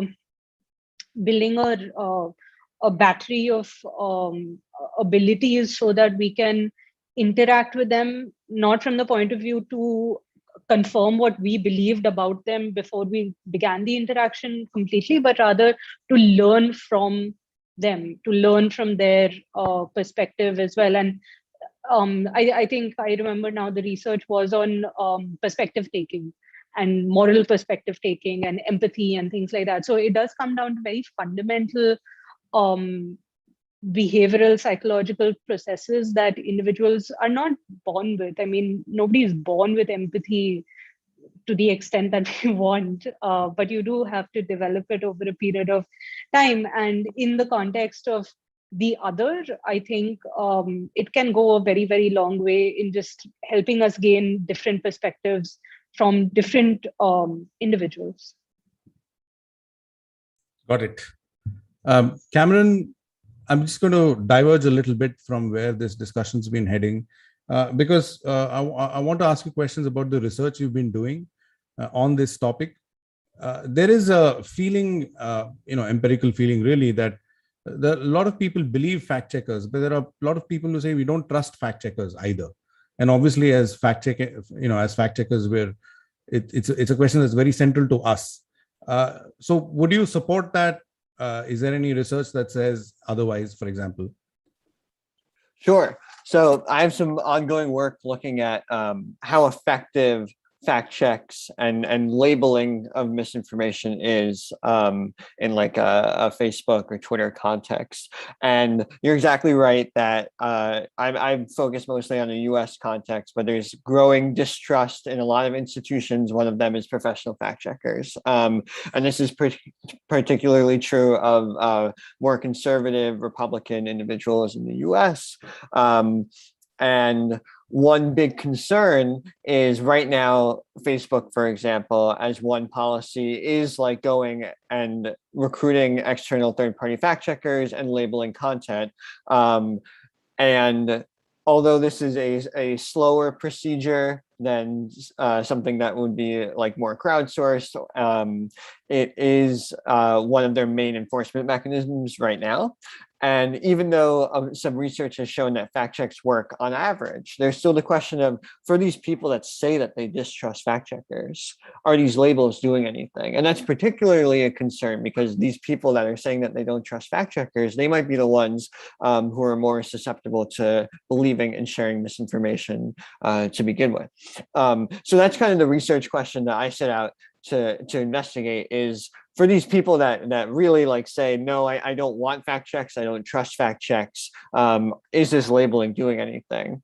And surprisingly and optimistically, the answer seems to be yes, such that putting these labels on content from third-party fact checkers, when you show it to people, even who say that they distrust fact checkers, it still reduces both their belief in and their willingness to share these articles. So again, some optimistic news about this, that when you're putting this information in front of people, they are responding to it, they're engaging with it, even if they're like saying verbally that they're distrusting this content. So this is really good news, especially as far as an intervention for labeling, and some, I'll just say quickly, some related work also I've looked at, asking people what kind of like jury of evaluators of misinformation would they trust. So you could have expert juries of fact checkers, or like domain experts, for example, doctors judging medical content. And people seem to trust those expert juries, and people, including even like conservatives and those who distrust fact checkers, more than unverified lay people juries. And some additional and interesting news is that if you kind of bulk up the qualifications necessary for the lay people juries, you can actually get the lay people legitimacy perceptions to be pretty close to experts, meaning that something like having people crowdsource what's correct and what's not correct could also be a viable approach, like hand in hand with experts, to try and get that expediency and produce labels from both that people will trust, even if they say that they don't want to trust it. That's encouraging news, at least from arising from research that's being done, and arising from your work as well. I want to just read out a couple of comments from people who are here. Mudit Jain has written a couple of things in the chat box, which I'm going to read out. They say there's a noir side to anything which is far more powerful than the stated reason. For example, TV news is meant for giving news, but for the owner, it means power and money. Yeah, I mean, this is something we all have to learn through media literacy that Kamna referred to. And there's another comment from Mudit, which is information is knowledge, discernment is wisdom. Don't surrender your mind and be troubled, or go with the flow and be happy. Reverse wisdom, they say. Okay, so Kamna, you mentioned the need for media literacy, which is to essentially educate people. And I would like to point out that at Boom, we've been taking media literacy seriously. We have something called Media Buddhi, which is both a Substack newsletter as well as a set of videos and a forthcoming podcast. And we try to answer many questions, and we try to arm people with the vaccine, just to use a COVID-19 parallel there, arm people with the vaccine as opposed to giving them looking for a cure or whatever it is. My question to you is coming from Kalpana Kamna. Kalpana Abhijit asks, are some people more susceptible to fall for false narratives and biases, genetically or socially? I understand that's a bit of an unfair question because you're not a genetics researcher, but nevertheless, I'm asking you that question. I'm not sure genetically if there is any link which has necessarily been found between people being more susceptible to falling prey to misinformation or to lies around them. I'm not sure, but I could be very much incorrect in this. I'm not aware of it, but that does not mean that my knowledge is complete in that region. But maybe Cameron or Hansika may have some further information on this, and they could probably substantiate what I'm saying. But when it comes to the social aspects of it, I think, like we were discussing previously as well, when I was talking about, why is it that people hold on to their assumptions? Somewhere it is about social factors would certainly, or social cultural factors would certainly play some sort of a role in shaping the ways in which we do process information. That can have a huge impact on us, because that is the context within which you learn how to, when information is coming at you, how do you absorb it? Do you immediately just absorb it and integrate it? Is that the learning that you have, that you don't raise questions around it? Or are you in a culture, in a social context where you're being pushed to say that, okay, you need to start also questioning the information that is coming at you? Now, these are skills that you start developing right from a very young age within the context of the family that you grew up in. So if you belong to a family system which is going to be more authoritarian in telling you that, this is what it is and this is what it is not, this is right and this is wrong, but they're not helping you develop that thought process about how do you reach that understanding of right and wrong, good and bad, okay, not okay. They're not helping you develop those kind of critical skills which could facilitate that process being translated into other larger situations later on in life. That's how you build skills. So similarly, if you're not being educated in a way where you're being pushed to say, ask questions, develop an understanding about what is, why it is, how it is. And you're being instead told that no, just take the piece of information, just memorize it and go and give that output in an exam, and you will just be scored according to that. And you don't have to think about what it is that you are being taught. You're not asked to question those things. And I'm using just these as two very primary examples here, and there are lots of other socio-cultural contexts which are around us. But those aspects play such a pertinent role on how do we approach situations. um, Say for instance, you were born in, you belong to a family where you weren't taught how to ask questions. You went through education which did not push you to ask those questions. When you reach a workplace which is telling you very clearly that this is how you operate, you don't ask questions even there. So if you are in a workspace where a certain practice is being followed, which you may feel could not be the best practice, how do you ask those questions? You don't even know how to do that. You don't have the skills to be able to start putting forth your own perspective, because you think it's not okay, it's not acceptable. If my boss has said something, I'm going to just go ahead and follow through with that and not raise my own perspective and share that, because it's unacceptable for that to happen. So this social cultural context would certainly have a very, very strong impact on the ways in which you will end up believing or not believing information that is coming at you, because you will either have the skills to think through it and question it, or you may not necessarily have those skills in place, and you may just keep on absorbing information as being the truth. Got it. I also want to encourage you all to sort of talk to each other, so to speak, not wait for me to interject or moderate. If you have another point you would like to add to what the other has said. So in that spirit, I'm just going to ask you to jump in while just want to say that, okay, we've spoken about what is going on, what goes on clinically. We've spoken about trends in research as to why people believe lies. We've also spoken about specific research. We've spoken about biases. This is a topic that can go on, and I want to call upon people to ask very specific questions. If you feel like this is a space where you can get answers to those questions. Cameron, I also appreciate that it's a really late hour for you, probably beyond 2:30 in the morning, right? So I also want to be respectful of your time. So I'm going to ask you, if is there anything you would like to specifically comment on before I go to any specific questions to the others? That's a good question. So I guess one kind of theme that comes up, and I see in the Q&A a little bit, is this is the idea of motivated wanting to believe or biased information that's fitting the party line of what you want to believe. And I think something that might seem scary but could have a lot of promise, that I've alluded to a couple of times, is opening up kind of the online infrastructure to soliciting crowdsourced attempts of fact checking as a way to couple that with professional fact checking efforts. As I spoke about a little bit, professional fact checking labels are really good and effective, which is great.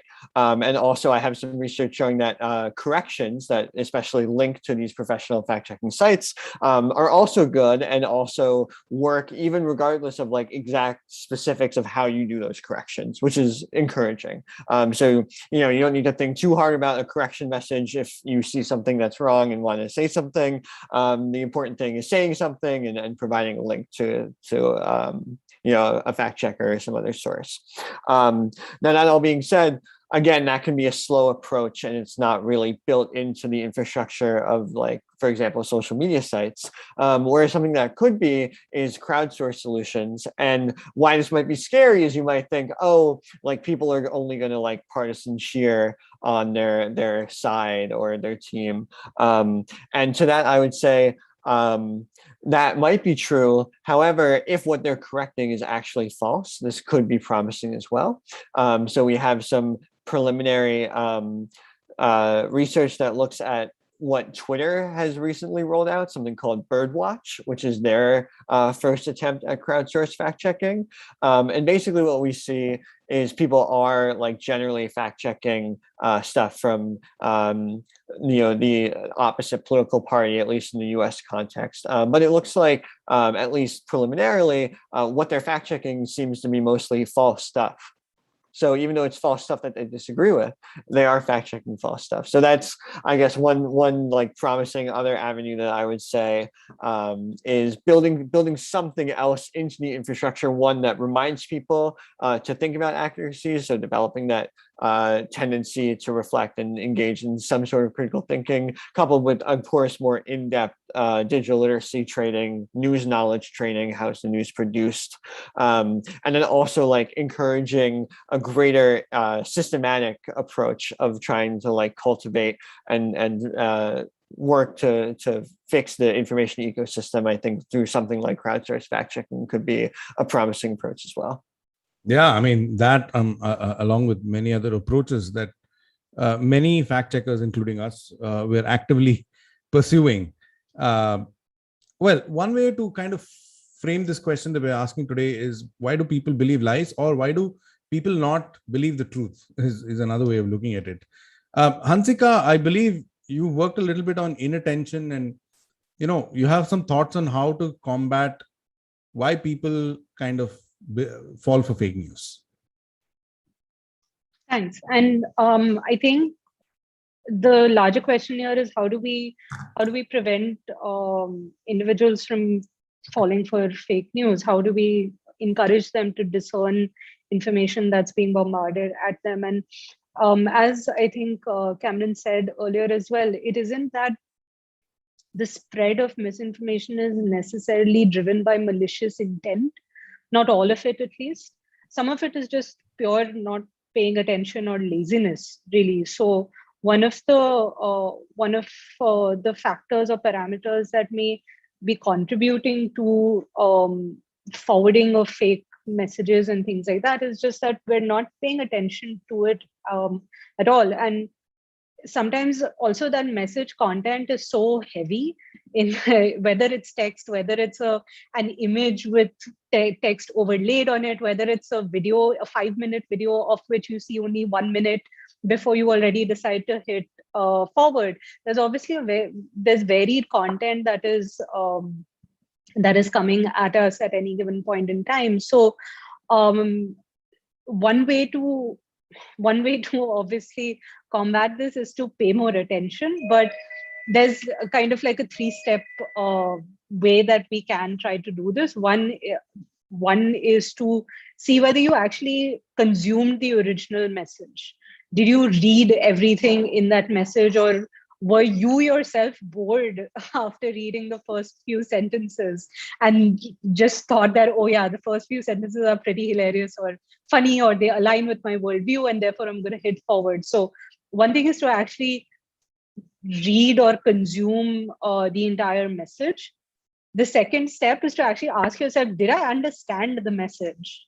Have I comprehended what this content is? And then to make a decision about if and how much you believe what is in that message. And human beings are cognitive misers. All of us are not going to be motivated to do this 3-step kind of process every time we receive a message. And I totally understand that. But I think it's important for us to discuss why this may be necessary. I know everybody is not going to be motivated to do it, but it is important to have a conversation about why it may be necessary to pay a little more attention so that we aren't inadvertently contributing to this fake news ecosystem, especially if we can do something about it. Yeah, and you mentioned this three-step process, which also kind of reminds me of this academic who has proposed the SIFT system, which is SIFT, for those who want to know, which is S stands for stop, I stands for investigate, which is basically evaluate, and then in any source you can investigate or evaluate the source. F stands for find better coverage on the same issue, and T stands for trace all the claims that you're seeing to its original context. This is, of course, also another framework, and it's sometimes easy for us to do it. Sometimes it's not easy for us to do it based on where we are mentally. And there is yet another framework which I'll come to if we have the time. But Kamna, I want to give a few questions to you. Specifically, there is a question about which I think we can also partly answer, which is from Garima, who asks what happens when people who are rational thinkers themselves, so to speak, are subject to preconceived notions and biases. What's the cure for that? And I want to ask Subir's question to you as well, which is, how does stress affect our ability to think critically? So maybe the first question: how do you help rational actors not fall prey to preconceived notions and biases themselves? I think the assumption that everyone is rational at all points in time may not be the best assumption in any case. I think you need to start at that. Because while we may like to believe that we can be rational across all different situations, that's not necessarily the case. Because for all of us, our emotional, we can all experience emotional hijacking under certain specific situations. And that is when probably someone who may be mostly rational, may be prone to taking on fake or incorrect information as necessarily being the truth. So I think we need to not necessarily believe that we can always be rational first. Even if you think that you are someone who's fairly rational across situations, it does not mean that implicit biases don't exist. You still have a certain thought process which has emerged out of your own experiential understanding of what people are like, what the world is like, how your actions impact the situations around you. So you cannot disconnect that. The context is always there of your own experiences and belief systems, which will affect you across different situations. So I think regardless of what kind of a thinker you may be, it's always important to keep at the back of the mind the understanding that given the plethora of information which is coming at us across different periods of time, you may not always be able to accurately discern whether it's true or fake. That is the fact. It can happen to the best of us. It can even happen to someone who is a fact checker themselves, because even though they would have the tools in place for their own selves to be able to determine how an information could be constructed around a fake perspective as well. So that is one thing that we all need to understand, and as a result, be more wary in the way that we take on critical pieces of information. Everyday small things which come up, which could be false, may not always have that kind of a malicious impact. It is when you are looking at significant context where you need to be extremely careful as to how you're integrating that information and how you're responding to those situations, and whether it is going to lead to any kind of a large scale impact, whether within the context of your organization or otherwise. So I think that's something which is very, very important that we must keep in mind. So that would be my take for the first one.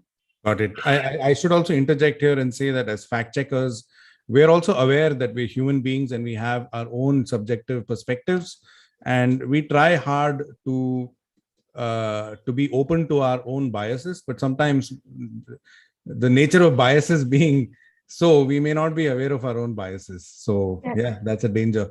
So second question, and I want to take a moment at this point in time. I think that'll be the last question because we're really pressed for time. So I'm going to thank Cameron and Hansika and Kamna, you as well, all three of you. Thank you so much for joining us. And it's been a really interesting conversation. For those who want to revisit this conversation, or maybe you were not able to catch a couple of points, there's always a recording available.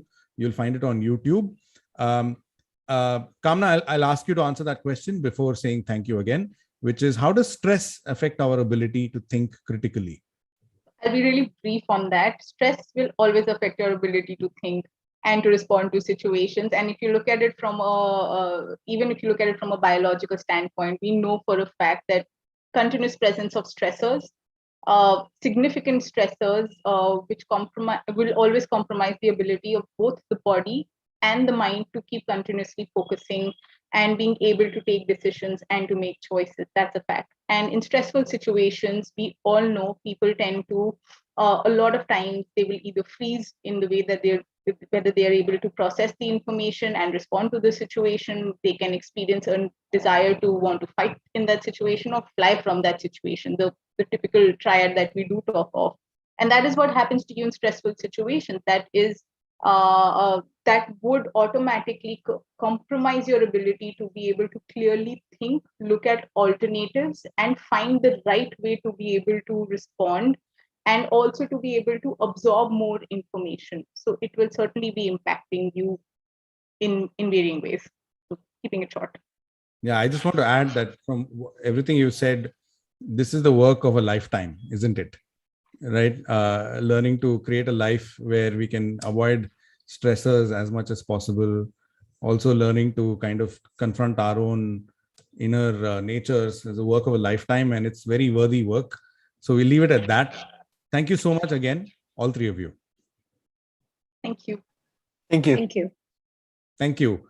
And we're exactly on time. We have another super exciting panel coming up, and this time we're going to talk about brands. And we have a very current example of what's going on, where brands are being forced to deal with misinformation campaigns. But that is not something I'm going to be talking about. I'm going to invite my colleague Raghavan Srinivasan, known as Ravi. He's a consulting editor with Boom. He was a former editor of Business Line, to join us and introduce our guests. It's over to you, Ravi.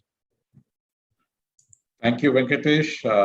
Good afternoon, everybody, and welcome to this really absorbing discussion on the whole,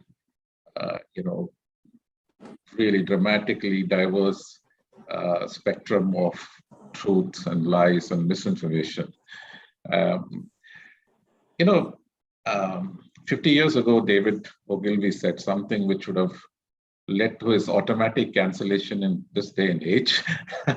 He said that the consumer is not a moron, she's your wife. But be that as may, today,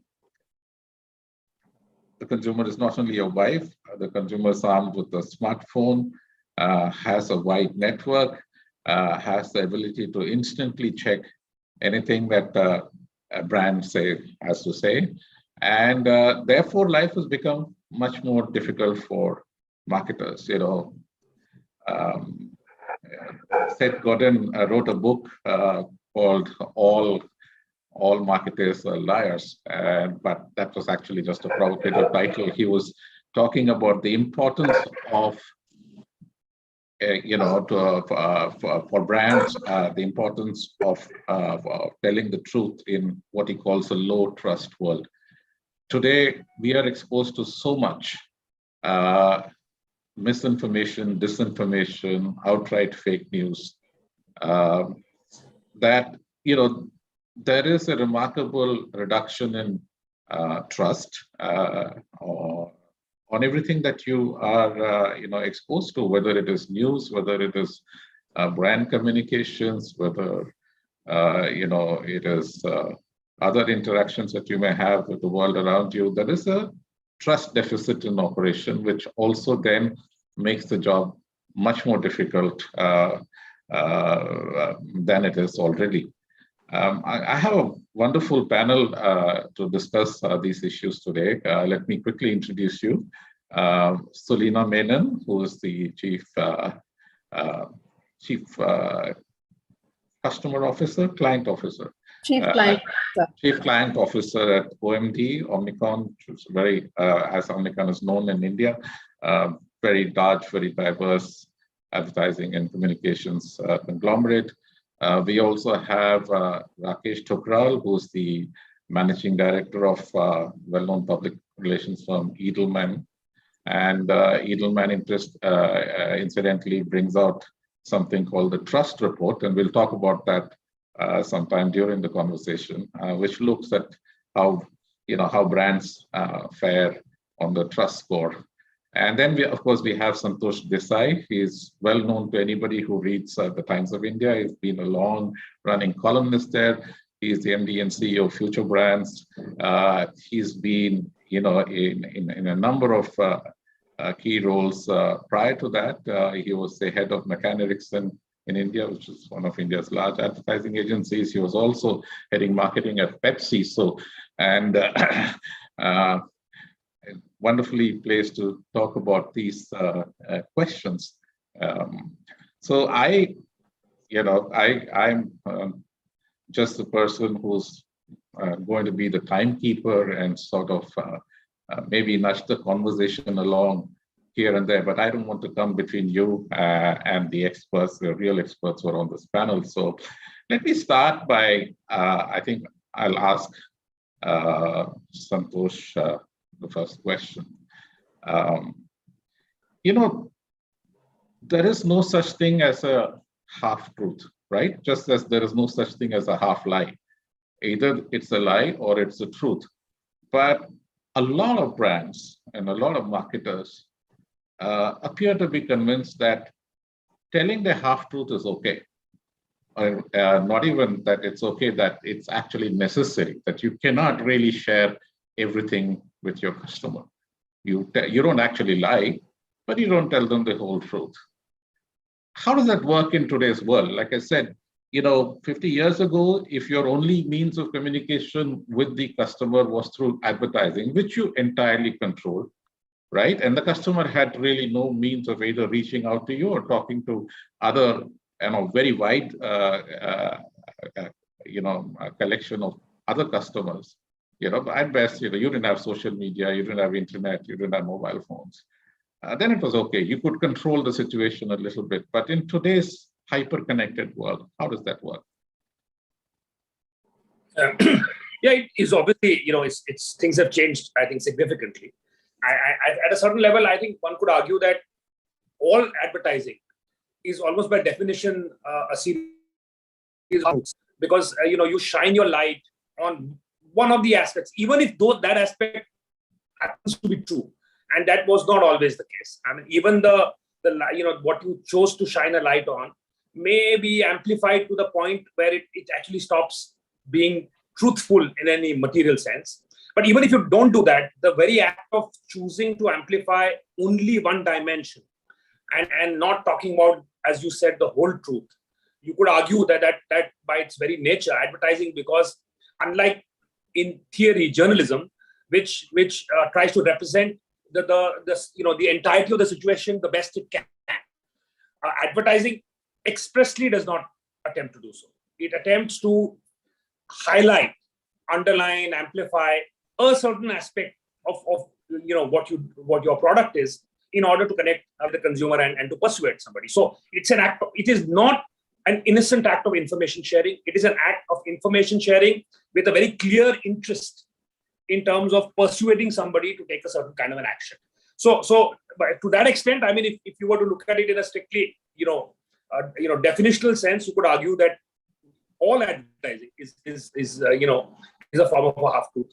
And I think it's true that today what has happened is, and just to add to that, a lot of brands, apart from that, let's say the base level at which advertising is a half-truth, even in a more sort of in a very deliberate way, advertising sometimes chose to, for instance, making claims that were either kind of unsustainable kind of claims.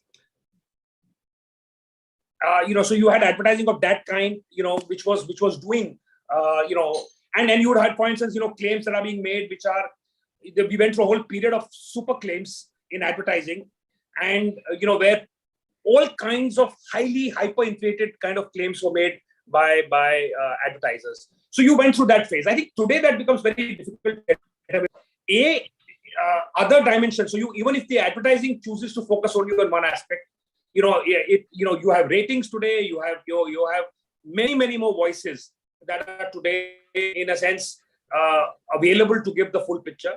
So I think that has fundamentally that ability of advertising has been blunted, I think, to a very significant effect. And I think the fact that there is a dialogue with the consumer and there is an ability for consumers to react to whatever is being said, I think does create a dynamic where I think, strangely, I think contrary to the way, say, news has moved, where the idea of truth has become much, much more contentious and compromised. Advertising, if anything, today in a material sense, the consumer's ability to push back at advertising has grown rather than reduced.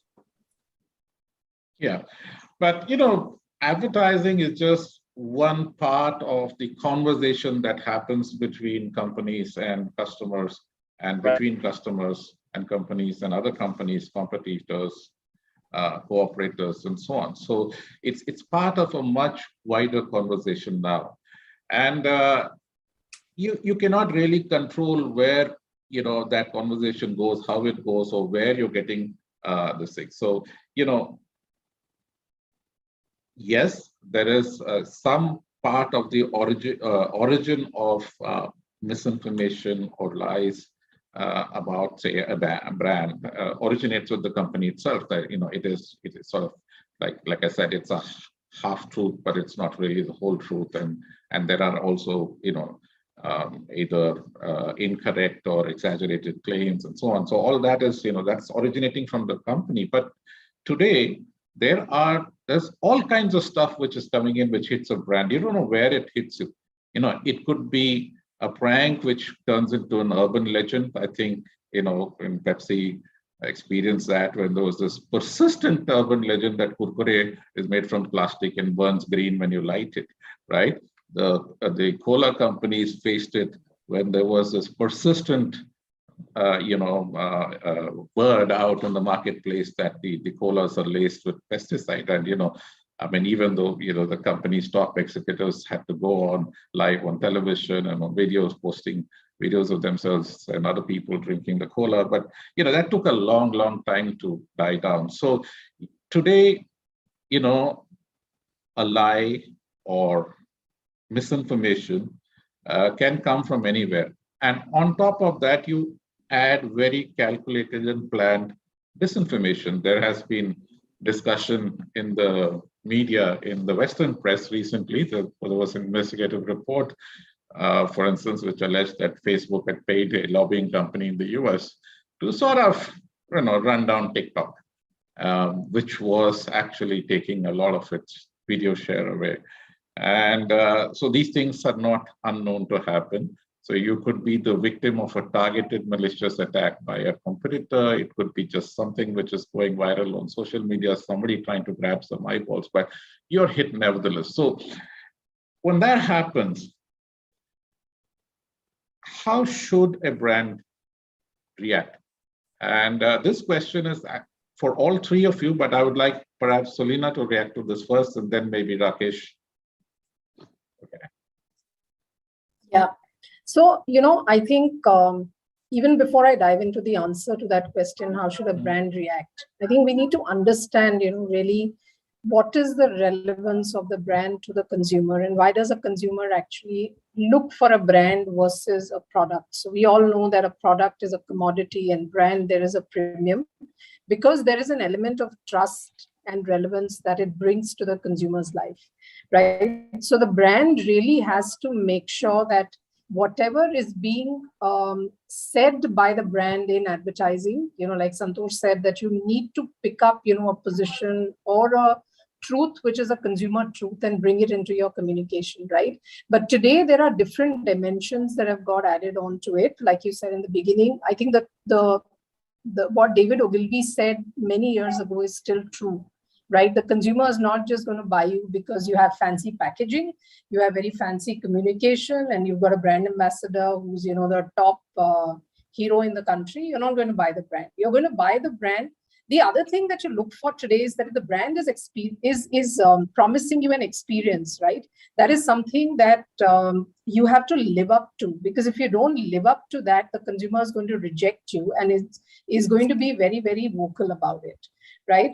And I think today a lot of brands also are vulnerable, like you said, Srini, very rightly, and this recent example of Facebook trying to hit out at TikTok or whatever.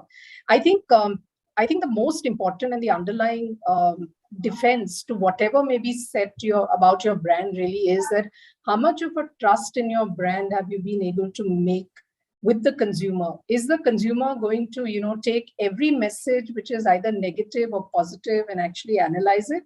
And, if it's negative, is he going to swing to the negative, or is he going to swing to the, or stay to the truth or the experience that the consumer himself or herself has had for the brand? So I think it's very important, therefore, for brands to defend themselves as much as possible from anything that might hit them, which is negative, is this whole journey of building that consumer trust. And that you can build only if your promise is true. You can build only if your relevance and the context for which the consumer is buying your brand still holds true. And you're a brand which is, looked at the progression and the change in consumer needs, the change in consumer behavior and the change in consumer expectation, and, kind of gone through that journey with the consumer and converted that consumer to, being a loyal consumer. And one of the very important aspects, and I have to say this because I'm a media person, is also because of the platform on which your communication actually appears, right? So there are, studies today which say that irrespective of the strides that digital may have made, in terms of consumer adoption, it is still television advertising which is seen as the most credible source. So if a brand is advertising on television, the brand cannot be really telling, too many lies, or the brand cannot really be saying things they can't own up to. Whereas on digital platforms, there are some platforms, which are established where it seems like, yes, the message coming from the brand is credible. But I think on digital, there are many messages which are also rejected because of the kind of platforms they're appearing on, or the kind of content against which they're appearing on, right? Which is also why the brands are looking at, a lot of things like brand safety and, what kind of content my advertising is actually, or my message is actually appearing towards there. So I think it's very important. It's not one thing that you do and a thing that you do overnight that helps you defend yourself against, anything hitting out at you. So I think it's a journey of building that trust with the consumer, delivering to the promise, delivering to the experience, and also very carefully looking at, where your advertising is actually appearing from point of view of building credibility of your message with the consumer. Yes, it's very, very true. Building trust is a journey. It takes years to build trust. It just takes a few seconds to destroy it, right? And, so what happens when actually, a brand is, like I said, is the victim or is at the receiving end of say, misinformation or disinformation, or just a perception which is not correct? How do you react? How do you rebuild that trust? How do you build a consumer connect? What would your advice be, Rakesh? Thank you, Ravi. Thank you. And I will only add to what Santosh and Sulina said here. I mean, I think first of all, we need to see once something has happened, then it's reactive, right? You're just reacting to what has happened. As Sulina said, the journey begins much earlier, and it's an ongoing one. And from a trust perspective, it's a long-term journey. And what I can tell you is that, I mean, the Boom Live platform also quoted the research around Google research, where it was found that 64% of Indian consumers research the products. Do they research that enough? That's one point. Second is, from our own study, from a trust perspective, people not only research, they look for information to validate what is being told to them. And that's why what we have found is that when it comes to information sources, trust in search engines is the highest. It's more than traditional media, it's more than owned media, and it's way ahead of social media. Social media trust is the least. Now the point about, what once you've been attacked as a brand or as a company, it is kind of a reflection of malintention on the other side, or by someone, or it is a mishap by way of information sharing.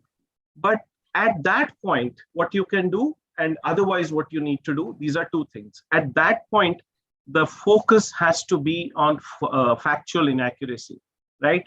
I think the whole focus on facts and fact checking as platforms, Boom Live and others, and bringing focus back to that, factual inaccuracy, if that's addressed at the top of the crisis and right in the beginning, that's number one. Number two is, who's the source of information? How are you equipping the right people and the right kind of spokespeople in the process? So in that vein, there are two or three things which are important, and I'm just going to touch upon those. People trust people like themselves the most, and it's the peer trust, peer level trust. Now, once a problem has happened, we have seen brands putting out statements. The challenge becomes that the wrong information spread at the speed of clicks, not even minutes, right? It's spread at the speed of clicks, and it's really fast. But when you're correcting the process and when you're putting something out, same guys are not going to click on that information, and the information is not going to spread. Brands fundamentally are hugely underinvested for dealing with situations like these. And that underinvestment is playing out in the way how the wrong information spreads much faster and the correction remains smaller. There are 3 or 4 things that one can do in the long run. First of all, you will have to ride out some of these waves. You will have to rely on facts, and you'll have to ride out these kind of waves. Second is the underinvestment that I talked about, that how do you look at information repository of your brand that you are putting out and how others are creating it. So your reputation, your visibility, information around you is co-creation of multi-stakeholders. Like Ravi, you called out that advertising is one part, but there's a comprehensive picture emerging about you as a brand. So you need to look at that information repository and see how that is being projected as a whole on a comprehensive level. And dare I say, regular checks on those, your pages, your Wikipedias, your social listening and so on. Now there are tools. How do you keep an eye on what is being said about you during a non-crisis hour versus just a problem when something has hit you? And the fourth piece I will say is that fact checking is something where collaboration will have to happen amongst everyone. And it's not just the responsibility of 4 or 5 handful organizations that we have. Corporates themselves have to have, facts on hand available through fast channels and through websites and through other modes of information. I mean, there was the first time we used it was in a kind of a corporate battle about 7-8 years back, when from social media to website to whatever, we just decided to focus on facts. No matter what was being said from a coverage perspective, accusations, counter accusations, we just said that what is the fact around this and how do we put that out and how do we increase that? And then there are ways to amplify that and so on.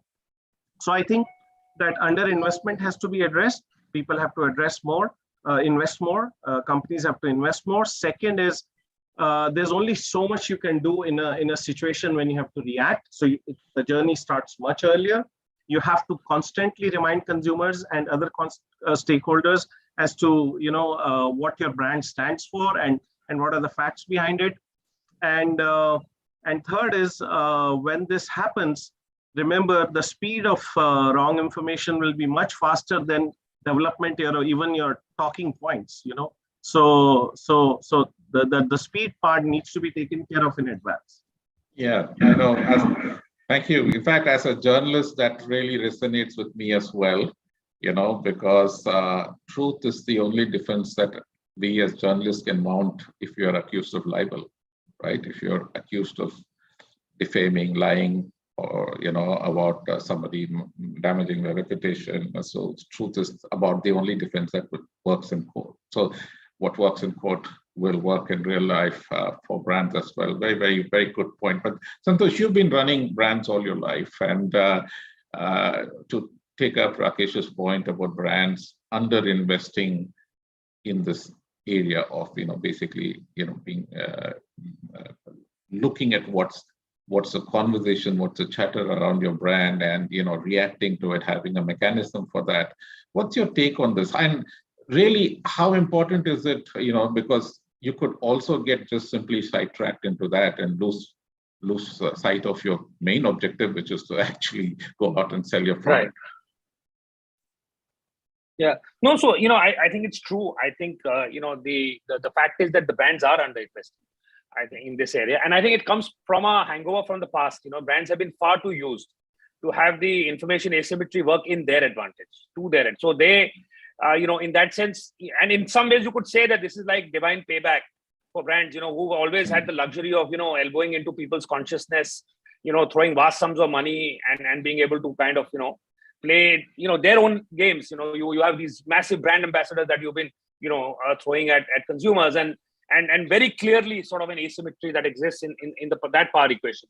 So in a sense, brands are still used to the fact that they do the talking. And therefore the idea that there is chatter about, you independently of what you are doing, and it is not necessarily in response to what you are doing, but that you are an object of interest, and an object therefore of scrutiny by a much larger kind of constituency, which has the means to say what it wants about you, and it is not guided by any concerns of being accurate or being truthful. Most of the times, of course, consumers are responding to their experiences with the brand, which is in that sense honest, and it's just the way that they are seeing things. But there are clearly this, it lends itself to being used in the kind of ways that you have spoken of. So I think the reason why this happens is the fact that brands still haven't adequately perhaps recognized the power and the shift that has taken place in this power equation. So I think that's a big reason why this is happening. And I think in terms of the response, I think both Sulina and Rakesh have, I think, very comprehensively covered it. I just think that one thing that brands fundamentally need to do is the fact that historically they've always spoken to consumers by infantilizing them. And they speak in this very almost constipated corporate tone, which patronizes the consumer, because what you are saying is not authentic. There is a set of sort of a very, very rehearsed and contrived kind of a language that brands used to have historically used to communicate with consumers.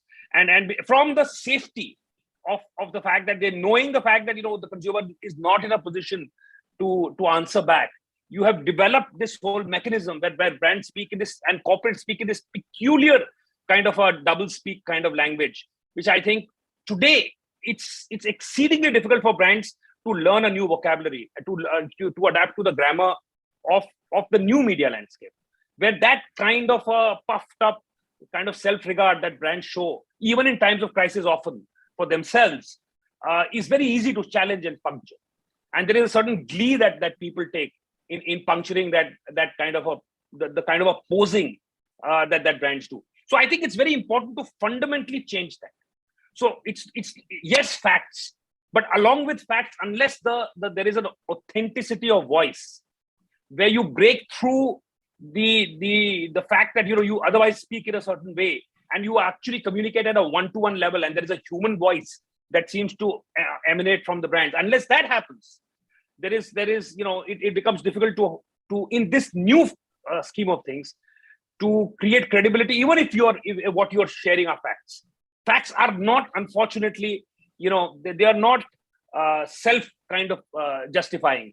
Today, yes, increasingly, it's not. I think it's a fact, but you don't think it's a fact. So I mean, so this idea that I will share facts and that will be enough, I think is a little touching in today's day and age. So you need to augment the sense of fact with your, with what I think Sulina was saying, what Rakesh was saying, with what you've done earlier, but very important with the tonality and the openness that you have shown in admitting to and acknowledging things that may not always be to your advantage. So unless truth feels like truth, and truth will feel like truth if it hurts the person who's speaking it. If it is only always to the advantage of the person speaking the truth, it will never feel like truth, regardless of whether it is in fact the truth or not. Yes, I know. I mean, but brands have these very deep-rooted fear of actually messing it up, and so they tend to stick to what is known and what works. I mean, I'm reminded of the story where a friend of mine joined a leading advertising agency. He was a copywriter, and he was given their biggest account, a big multinational brand I won't name. And he was told, listen, I mean, this is our biggest account. You're the key person. Do what, it's like carte blanche. Let your creative juices flow. Then the account, manager tells him, but just remember, you can't use any other words other than thick, rich, and creamy. So otherwise, it's up to you. So that's a problem. Brands are afraid of the unknown territory. So marketers are wary of venturing into territories where they don't have control over their environment.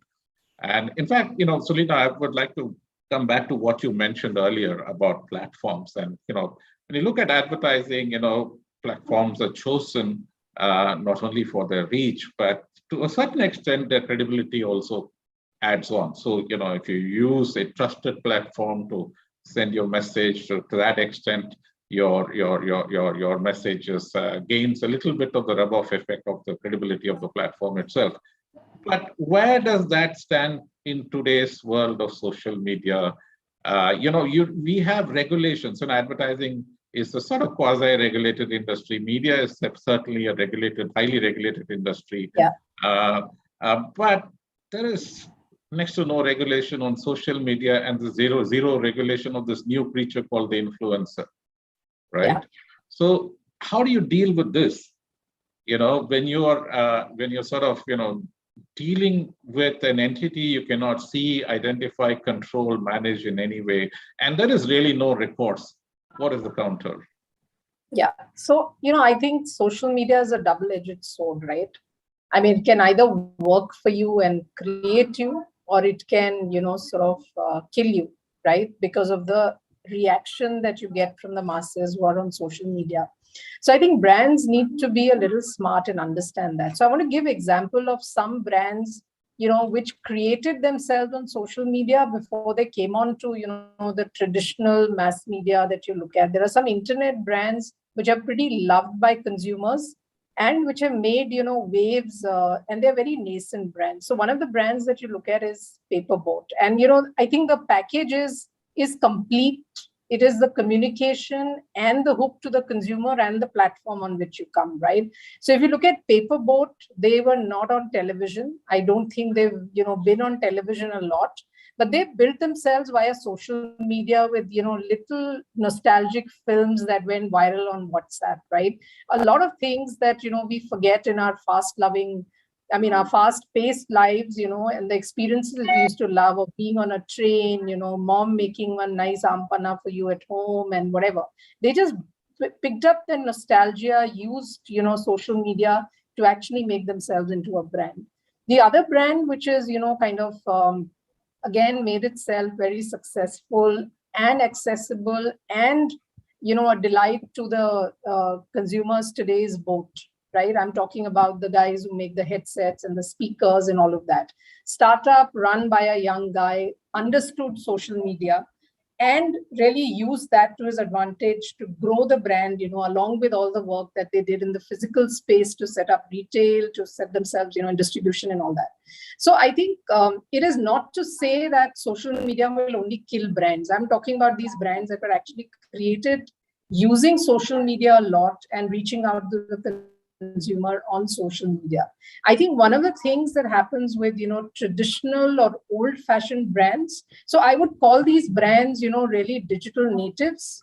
They come, from a legacy which is not entrenched in having to migrate on digital, which is what a lot of traditional brands had to do. So even if you look at the multinational giants of Unilever and P&G and Pepsi, etc. While, P&G, Pepsi, Unilever, they all started their journeys on digital much before a lot of other brands. But the point is that to start their journeys on digital, these brands are, springing from digital and understand that the moment you are a digital brand, you're also into the hands of the consumer, right? So you have to, you have to sort of respond to whatever the consumer may say about you, whether positive or negative, right? So you have to, so it becomes a constant process, looped in process. So like Rakesh mentioned, probably they do a lot of social listening. They understand what is the sentiment to the brand. Is it negative? Is it positive? And they look at ways, if it's negative, how do I make it turn into a positive for me? Okay. Or how do I actually tell the consumer, I'm sorry. If it's really my fault, do I really have, that courage to go and tell the consumer, I'm sorry this happened, and here's, what I'm willing to give you as an experience to the brand so that you don't say these things about me. So I think, you cannot say that it's the platform alone. Yes, platform will give you the credibility, but what you stay on the platform and what your brand actually does and how your brand behaves and responds to the consumer, I think is also a very, very important part of, the entire brand building that you're talking about, and the underinvestment that, Rakesh spoke about and, Santosh agreed. I also agree that a lot of brands they just believe that they've set out a communication and it's going to, now it will be all good for the brand. क्योंकि मेरा target तो है, I need to, get so many consumers on my website. वो click होगा, consumer मेरी website पे आ जाएगा. But that's not the end of the journey, right? What you're looking for is you're looking for the brand to have a positive sentiment as far as the consumer is concerned, so that you don't land into this whole controversy at all if somebody says something negative about you. Yeah. Right. So even internet is a space, I think, while the consumer is on the internet and relies on the internet, I don't think the consumer is also 100% in his or her head that all the information they're getting on the internet is 100% correct, right? So while while you're researching, while you're informed, sometimes you're also over-informed and confused about whether this information is true or not, right? So I think the brands have to look at giving those pegs to the consumers, of having a dialogue with the consumer, of constantly working to have a positive sentiment, so that if something was to really happen, you could still stand on that platform and factually or objectively tell the consumer what went wrong, right? And not lose that consumer from your brand. Absolutely. But, the trouble is that there are a lot of smart people out there today, and a lot of them are trying to game the system all the time, right? So if you talk about, yes, 63% of Indian consumers research their brands, but what happens? I mean, are those reviews authentic? Are those, likes and this saying endorsements authentic? How much do you rely on an influencer who's being paid to sort of, endorse something? These are challenges when it comes to this thing, and I think, a lot of over time understanding of these challenges and the roots, I think, has been evolving. Rakesh, you've been running the trust report for many, many years. So yeah, you've seen this sort of, evolve over a period of time, and you have sort of a helicopter view of the issue. What do you think are the, what are the factors which help a brand build trust? I mean, how do you do better on your brand trust report, right? Yeah. So, and likewise, what are the things you shouldn't be doing, and what can quickly bring you down? Yeah. See, in our trust research, and we've been doing it for now 22 years, primarily for the reasons that we wanted to create more evidence around our work. And that's how we started, because unlike marketing and advertising, PR has been underinvested on the evidence-based work. So we started that, and we do spend time and resources on that. But look, the attributes that build trust around a brand or an organization or whatever, actually, I mean, if you go on all the attributes, there are about 16 or 18 of them, but there are 5 categories that we look at. I mean, one is the product, then operations, how you're doing, how you're delivering, how you're, sort of providing that experience that Selena was talking about. And then engagement, responsiveness. If something has happened, how are you dealing with that on a two-way basis? It's not just one side. And then through all this, people also sense the genuineness and integrity involved from the other side. Consumers do sense it. There are those human sensors that work. And I think in the most recent years, what we have seen is that we have seen a new sense, a new filter develop, which is, you can call it corporate citizenship, you can call it purpose, you can call it whatever, but people do take note of how are you behaving as an entity beyond their transaction. So, during COVID period, we had several examples of how certain products are being charged for. What's the pricing?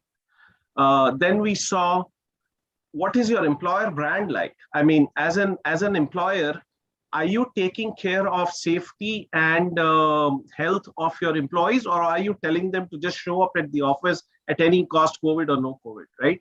So these 5 broad buckets, in terms of product, operations, integrity, engagement, and sense of purpose, these are the 5 buckets. And when it comes to misinformation, now all these 5 buckets and things like that is kind of a it's something that has to go on. It's the journey that Santosh and Selena right now, rightly pointed out. But on the misinformation part, I also want to say one is the underinvested part. Second is the education part. We have to see whose interest is it in to sort of debunk misinformation, and corporates will have to own that. I mean, first of all, it's not just misinformation. There is misinformation which is, okay, this is wrong, it's just floating around, being shared. Then you have something which can be called disinformation, which is deliberately created to create a trouble around a product or whatever, or a situation. And then is malinformation, where a fact has been used to twist reputation or news flow around that particular piece of information. So my point is that on that, the education part, both on the company side and of course other institutions, media, government, and so on. But here in this context, I would just say companies have to do it, and we all have to work towards how do we make consumers more aware. You touched upon the points about influencers, authenticity, like Santosh talked about. Brands have to own up and be transparent and authentic about what kind of influencer they're bringing to the fore. So it's a very wide subject, but those 5 traits and education is something that I'll call out. Yeah. Santosh, I'd like you to look at another aspect, and particularly in the Indian context. We have laws for everything. Every Indians basically take laws and regulations for granted. They expect them to be there. Whether they follow them or observe them is a different issue. But essentially, if there are no rules, it means it's okay. That the government, all-knowing, understanding government, has taken a look at it and has felt that there is no need for a regulation out here. So whatever you do is okay. But that's the general perception. So is that still valid? I mean, do we now need, from an industry-wide perspective, I mean, we know, like in India, consumer protection is notoriously weak. Yes, we have a Consumer Protection Act, we have consumer courts. They've not been they're not proven to be effective deterrents, when it comes to actually protecting consumers. The odd case here or there.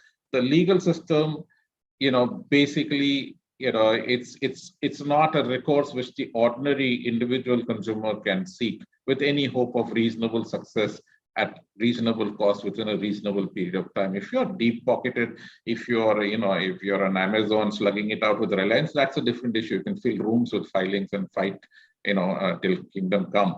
But if you're a individual consumer, we really don't have much report. So do you think that, this is an area where we really need to look at building some kind of regulatory thing? Advertising, which is a subset of this, of course, has been very strident about self-regulation. right? They don't want external regulation out here. So they've been trying to build the case for self-regulation. But what about the larger marketing context? Given the multiplicity of laws that we do have, I know there are overlaps, so anything can be interpreted anywhere, anyway, and you can, find yourself tangled in a lawsuit. So do we need to sort of clear the clutter and maybe come up with a kind of set of regulations which basically focus around at least this authenticity of communication? And if so, how would we go about it? I think if I just pull back a little, I think, what has happened particularly now with the digital space is that you've created this new universe, which has, to begin with, there is no regulation. So it's the Wild West, and which is full of opportunities for people to say what they like, with in a lot of cases with the advantage of anonymity. So so while there is a certain pattern of order making in the physical world, over the years, there are social norms, there are conventions, there are laws. So there is the entire spectrum of order making that is in place. Now you have this new place which actually has none of those. It doesn't have conventions, it doesn't have developed social norms, nor does it have rules and regulations. The interesting thing is that earlier, if the primary concern was only about the protection of consumers, today brands are vulnerable. So I mean, it's now, in fact, protection is needed all around. It's not just that consumers need to be protected from false claims or misrepresentations, but even brands today are being susceptible to being attacked. The conversation we are having so far. So it does need an ecosystem, a sort of an order-making ecosystem. I would use those words as a larger kind of a need that is needed. And therefore, how does that come about? It comes about, I think, through a combination of several actions and factors. One is, of course, how do you educate people and how do you create some mechanism of self-governance or at least etiquette? Things like etiquette in real life are order-making devices, right? They limit the purview of what we can do, but do so voluntarily. I mean, it is not imposed on anybody. So there is a certain set of conventions that need to come into place, which will hopefully with time, as one starts using these more. The other is the responsibility of the platforms, because they are quasi-states. I mean, if you think about structurally today, a Facebook has the powers that historically the state had. They determine what goes into their walled garden. It's not an innocent. It's not as if they are merely providing the space for anybody to come and do what they like. Provide space and they govern what I as a user can see. I cannot see what all my friends and connections are putting on Facebook. I can only see what Facebook's algorithm determined that I should see. So there is already, since they are already intervening and they are taking responsibility, whether they believe they are doing it or not, that responsibility extends to having mechanisms to regulate the space and to make sure that all forms, whether it is misinformation, disinformation, or mal information, as it was just said recently, all of these, I think, are things that it needs to take some responsibility. So that's the other set of actions that need to come, which is the platforms taking greater responsibility and being able to protect both consumers and brands to the extent to which they can. And the third is regulation, and I think there is a place for that too, because I do think that given the power that social media has, given the reach that it has, given the fact that there isn't any, I mean, at a base level, there was a certain belief that institutions like corporations would have a certain sense of responsibility, because there is an institutional sense of integrity, which may be entirely misplaced, that belief, but at least there is a sense that institutions tend to be a little more responsible than individuals at large. So I think in this landscape, some amount of regulation, I think, is inescapable for the protection of everybody concerned. So I do think that some framework would need to be developed. It is notoriously difficult to do, but I think it is something that will become necessary, has become necessary given our current landscape. Selina, would you agree? Would you like to see the government in your space?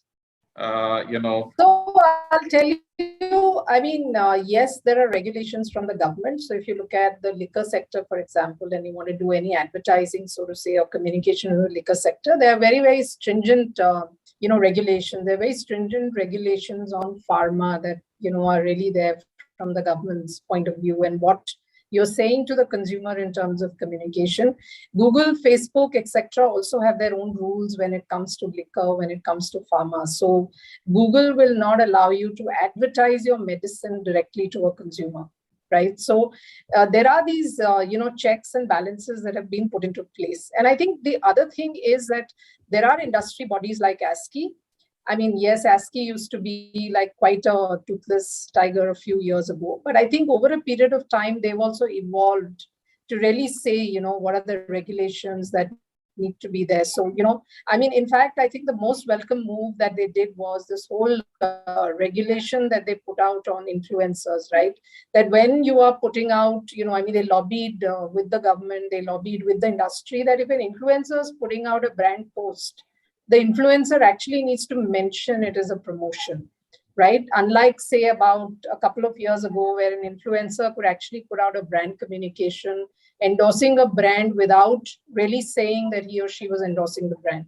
But today, when you see the post from the influencer, if it is actually sponsored by a brand. So I think there are these concerns that are being addressed, but maybe the speed needs to be faster. It is not as fast as it would be. It should be. And if you look at even in the yesteryears, when cable and satellite televisions, the channels really hit you, they were not regulated in terms of content, other than the fact that they could not put out news. But nobody was really looking at the programming and what was happening. So there were some self-imposed standards and practices, as these channels call them, where they reviewed their own content to see it is not going to become, controversial. It is not going to throw their channel out of, the consumer's mind. It is not going to be also the communication that you put on your channel was not something that was really misleading. So I think this intent of regulating, intent of putting the right kind of content and communication on the on your platform, I think that is there. But yeah, I mean, there is also the commercial interest that every platform has, to say, okay, how can I really using, especially in the digital space, how can I using the data that I have of the consumer, how much money can I actually make? How can I monetize that? I think the two have to go hand in hand. And I think more and more the governments are getting into this regulation, especially on digital platforms, of how much, to what extent the data can actually be used. If you look at GDPR that happened, in terms of privacy, which was imposed in Europe about a couple of years ago, I think those kind of questions are now coming up all over the world about the privacy and the data of the consumer that the platforms are actually wanting to use. And in fact, there's it's really funny, but there's Shark Tank in the US. I think about 3 or 4 years ago, there was this young kid who came up with this whole startup, which actually said the consumer would know which platforms actually using their data, and let the platform pay the consumer, for the use of that data, because they're also monetizing it to sell it to a brand, right? And he had developed a whole algo of, how the consumer can actually know that the data is being used. So I think these concerns are coming up. There is no one solution for everything, but I think the solutions are coming in. And I mean, talking about, I don't want the government, trying to regulate and control what I'm doing for my brand. But definitely, if there is something which, protects the consumer as a brand, I welcome it. And I'll make sure that I work my way, with that, rather than work my way around that, right? So that is is really something which is there. Yeah. I think this is a subject where an hour is too short a time to really, go into all the nuances, and particularly because everybody is an expert, right? We are all consumers, we all are users of brands, and and we all have our views on it. So, there are as many angles to this discussion as there are consumers. But I would like to sort of look at a few questions. A lot of questions have been pouring in as the discussion progresses. And there's an interesting one here from Mr. Pratik Vagre. So he sort of sent me a tweet put out by Cindy Otis, who used to be a former CIA agent and has written a book called BuyTrueOrFalse.com and another thing on lies and misinformation. And Cindy Otis said in a tweet recently that PR and comms firms and marketers we have reached a stage where they should have experts in disinformation, conspiracy theories, and domestic extremism on retainer. I mean, so because you are not, and I think the Russia-Ukraine war, ongoing Russia-Ukraine war has demonstrated that, companies and markets have also been weaponized in the war. It's no longer a government fighting another government, governmental level sanctions working on this thing. There is social pressure, there's government pressure. Brands have walked out of Russia, brands have sanctioned Russia. So brands have been weaponized, brands have been this thing. They're part of this ongoing battle for control, and whether it's a real battle on the ground fought with guns and ammunition, whether it is a cyber battle being fought in cyberspace, so what does the panel think of it? I mean, has it reached a stage where we really need these kind of this kind of expertise in the traditional, marketer's armory, or access to this kind of skill sets? Ravi, I can start. Yeah, please go ahead, Rakesh. I can start. I mean, look, the whole ecosystem of comms, marketing, advertising is going through such a fast transition that the traditional ways of managing this business or doing this work or actually forcing the future will not be done by the talent that we've had. So we do need new kind of talent, and we are adding to that. I mean, we actually, whether it's behavioral science, whether it's data scientists, whether it's people, of course, from the creative and planning side and research side, that this is, I mean, one third of our organization is a new kind of talent, and there is no denying that. It has to go that way because the challenges are new. And the other thing that I just want to sort of respond to is that the Russia-Ukraine example that you gave, the fact that companies are getting in the middle of it or have to respond goes back to the point that they're seen as an entity which almost has a citizen kind of a loyalty or a responsibility or an obligation or whatever. So they have to prepare for it. And this also goes back to another point that you and Sulina were discussing, regulation or mechanisms. For brands and corporates, again, I'll come back to that point and say that why wait for others to make rules for you alone? Why don't companies sort of speed up the game on voluntarily addressing some of these issues like Santosh was mentioning, and contribute to evolving framework of best practices. Some companies are doing it, more need to do.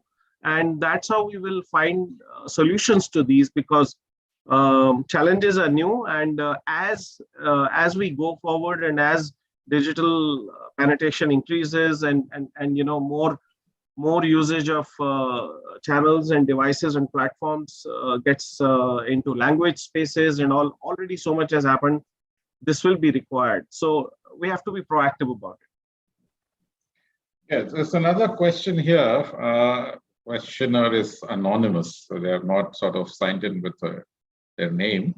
But nevertheless, it's interesting and a little controversial, so I'm going to go ahead and ask it. So how do you deal with a situation where brands are trying to tap into religious sentiment to push their product? I think the questioner has cited the example of Himalaya, halal controversy, and so on. But this is a factor. You mentioned about this thing, but Rakesh, you talked about brands having to prove their loyalty. So there is a debit test for everything, and including brands. So you have to prove your loyalty, you have to prove your patriotism, and sometimes you suffer because of what you're seen to be, not what you're actually doing. A good example is the kind of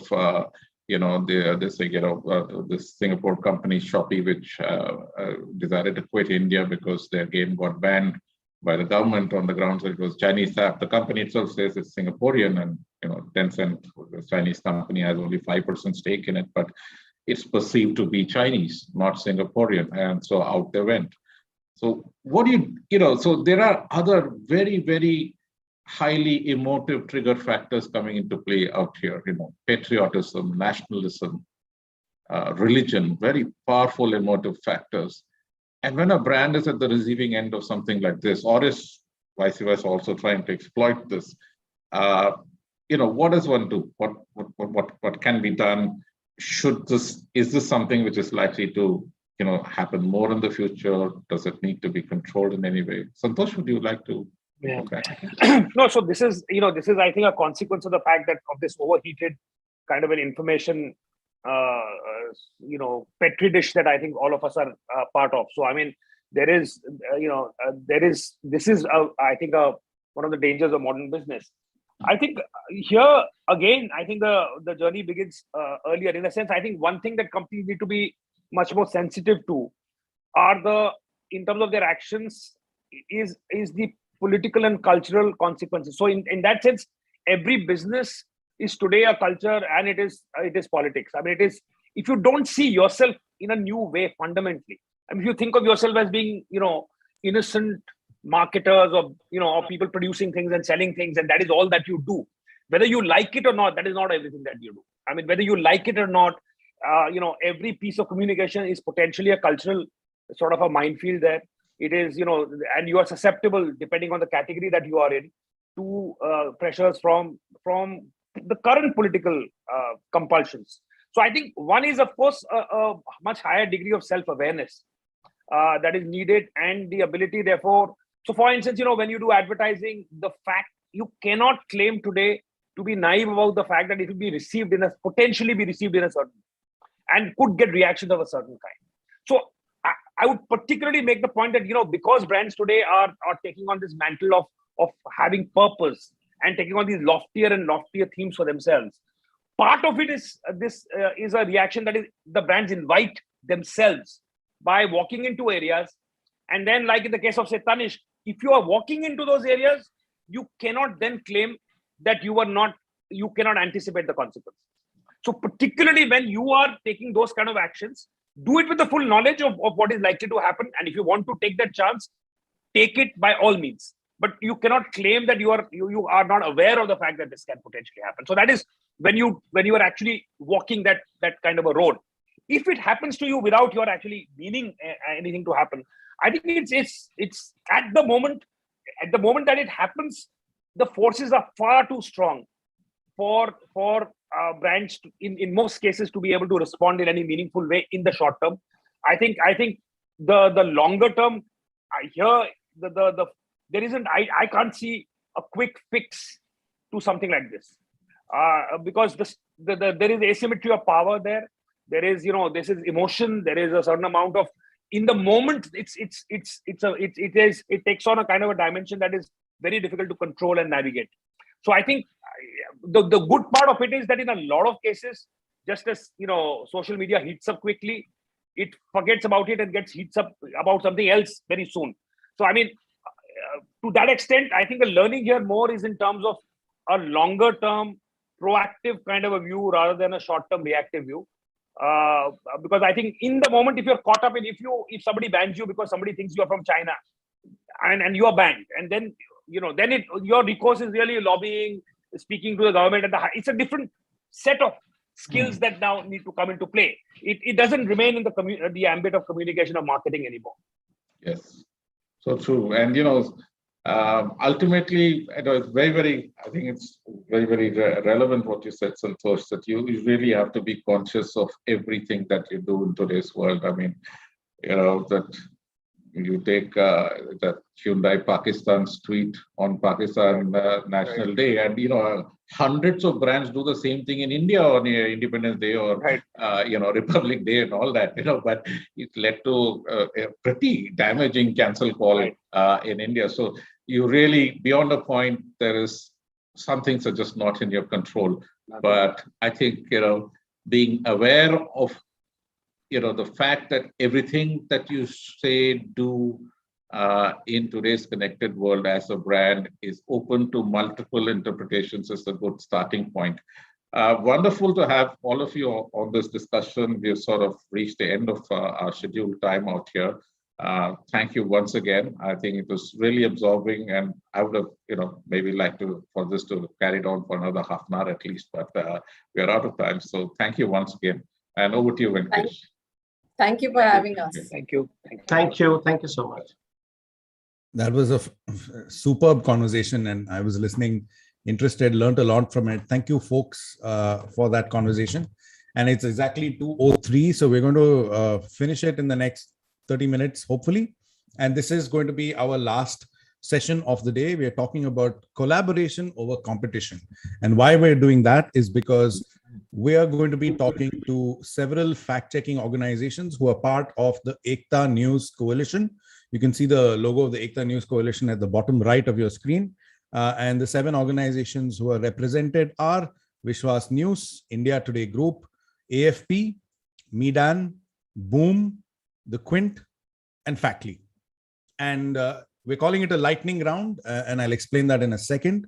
So the title is Collaboration Over Competition, what fact-checking organizations are doing, why we are all together. And I'm going to introduce the panel that we have. We have Sneha Alexander from Medan. Medan is a technology nonprofit. So out of the 7 organizations, Medan is not a fact-checking organization, but it does facilitate fact-checking, especially from a technology perspective. We also have with us Kritika Goel from The Quint, who runs WebCoof, which is their product that focuses on fact-checking. We have Uzair Rizvi from AFP Fact Check, and AFP is an organization that has fact-checkers around the world. We have a few others that we're waiting for. Bharat is going to be joining us from Factly, and India Today and Vishwas News are not being able to be represented here today because they've had other commitments. So I'm going to start this conversation pretty quickly. We also have, of course, Jency Jacob with us, our managing editor, and he'll talk about the Boom perspective. But first, let me bring in Sneha. Sneha, you're from Medan. It's a technology nonprofit. Tell us a little bit about Ekta, how, what we've been doing in the last few months and what Medan has been doing. Sure. Just a quick introduction about Medan. We are a global technology not-for-profit. We work closely with fact-checkers, newsrooms, civil society organizations supporting journalism, digital literacy, and accessibility of information. So we facilitate collaborative initiatives, be it around fact-checking trainings or monitoring misinformation around elections in different parts of the world. Currently, we are also supporting fact-checkers in the Philippines in running an extensive election monitoring project around the presidential election. So coming to Ekta, in India, we launched Ekta along the 6 fact-checking member organizations. Back in 2018, Ekta had come together to address misinformation around the Rajasthan polls. Talking about the 6 members, all 6 members are Facebook 3PFC partners, and they have been using Medan's flagship tool in running their WhatsApp tip lines. In 2021, we came again together to address misinformation around the West Bengal election, and we continued working together during the second wave of COVID-19 pandemic. So such collaborations like Ekta has a lot of benefits. And it is not always true that competing organizations cannot work together. There are areas where each organization can benefit from these collaborations rather than working on their own. However, from a facilitator's point of view, there are different requirements and challenges in facilitating these collaborations or coalitions in different countries and regions. So I'll just talk about the major requirements. The first very important requirement is that it is important to start way ahead of time. Be it elections or be it fact-check trainings or an event, coalitions do not start working together the second day it is formed. Time is a very important factor, and several discussions addressing concerns of individual organizations and planning, of which some plans do not work at all. All these are required to steer the momentum. If you look at other requirements, funding to run projects, it's important. One factor that people may not talk a lot about is trust. Trust is important. Trust between all the member organizations is important in like moving forward, and being passionate about common goals. In this case, we can see that we are running a fact-checking training and a mentorship program for journalism students.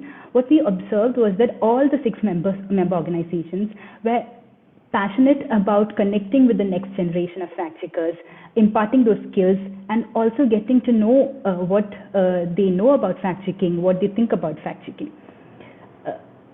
So from this collaborative initiative of fact-checking training with journalism students, what we have been able to do is to leverage each other's strength.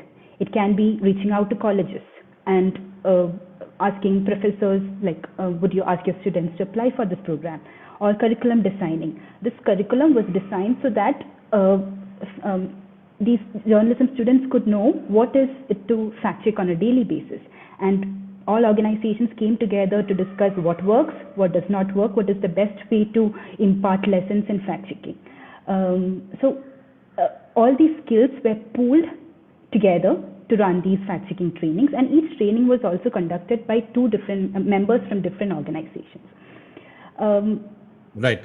You know, I'll come back to you in a little while for a little more details on that.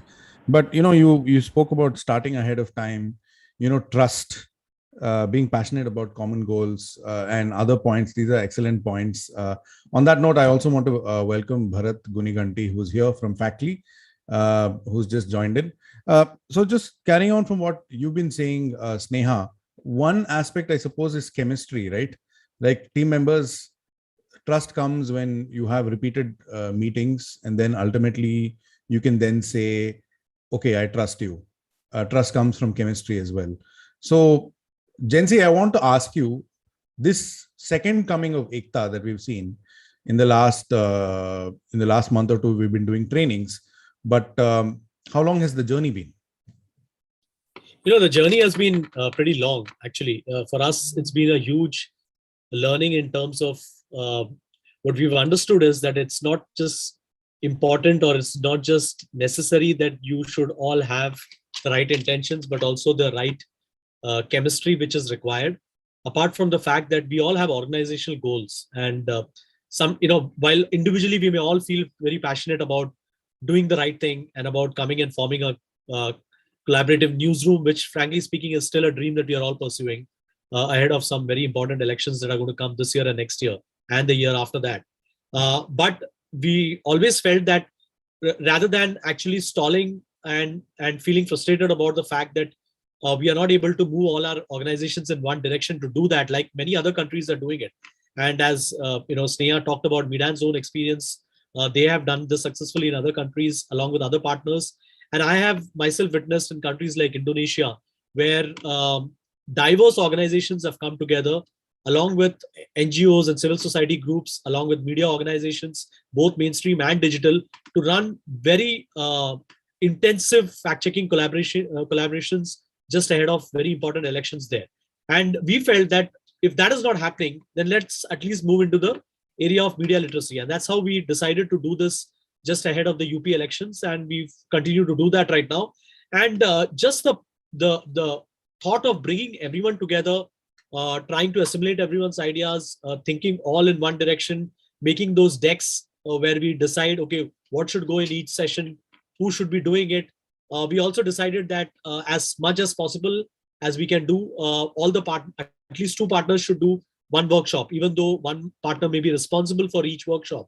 So those are very small things, but it really brings quality. And also the students who participated would have really benefited from diverse talents that are available. Some may be good in image search, some may be good in videos, some may be good in something related to other aspects of fact checking. And it was a really good experience for us, and we hope to scale this up in the coming days as we understand each other well, and also understand what are the strengths that we bring to the table, and we get more people to fund our work and give us more grants to do this work as well. Yeah, we've been talking about funding, lack of funding, constricting the state of misinformation research in India. And that, of course, is an issue when it comes to fact checking as well. Kritika, I want to bring you in next. What have your learnings been from the collaborative process with Ekta, and as a representative of the Quint? What do you have to say? And any observations that you've made along the way, please? Hi, thank you so much, Venkatesh, firstly, for having me on this panel. I think, as rightly Jency and Sneha have mentioned, this project was really, really rigorous, and the way all 7 partners came together and worked on achieving a common goal was really commendable. I think a couple of things that really stand out. Number one, we of course did training sessions with the students. The second thing that we offered was a mentorship program. I think that's been a great learning experience for me personally, because other than offering fact-checking training to them, in these mentorship programs, in this mentorship program that we're developing for them, the sort of work that we're assigning to them, there's a lot to learn from these students who are now working with us, because they've attended the fact-checking training that we've done. They've learned certain tools and techniques of fact-checking from us. Now, number one, they're not just using that on a regular basis, which helps in fine-tuning their own skill. Number two, they themselves are telling us so many things, for instance, a lot of platforms that sometimes we haven't heard about. They're telling us about those platforms where they are detecting misinformation. So I think it's been a great learning experience that way. Another thing that I wanted to mention was the fact that, a collaboration like this, there are some really tiny things also that you have to work on when you're working as 7 different organizations, which could be as tiny as being able to manage the time and get on a call together to be able to decide how the curriculum development is going to take place, how to go about the presentation, who's going to do which session, who's going to get in touch with the colleges. So, it might sound really inane, or it might sound something which is, that is something you have to do. But I'm just saying that there is a lot of learning from all of these tiny experiences. So, I think that's about it. Yeah. Interesting points that you brought up. I'm going to ask you, not ask you, sorry. I'm going to bring Uzair in right now on a slightly tangential note, which is, of course, we've had Sneha speak, who's representing a technology company. We've had Jency from us, that is Boom. We mostly only do fact checking. We do media literacy also. And then we've had, Kritika speak from an organization's perspective, where WebCoof is one of many properties that they do. So my question to you is, you represent a global, wire service, which has a fact-checking arm globally as well. So when it comes to collaboration, what are the considerations that you will have to keep in mind? Hi, Venkatesh, and hi, everyone. Thanks for having me. So, AFP, as you know, it's a global wire service agency, and the fact-checking services are very new. We started our operations in 2017, and now we have over fact-checking operations in 80 bureaus in 24 different languages, and we started our operations in India in 2018. So we've been working mostly all alone. AFP has a very small team in India, and it's mostly because people consider a wire agency, to be mostly reporting, something important things from India. But fact-checking, I think, is one of the projects, that we've developed. We've worked on very hard for past 3.5 years.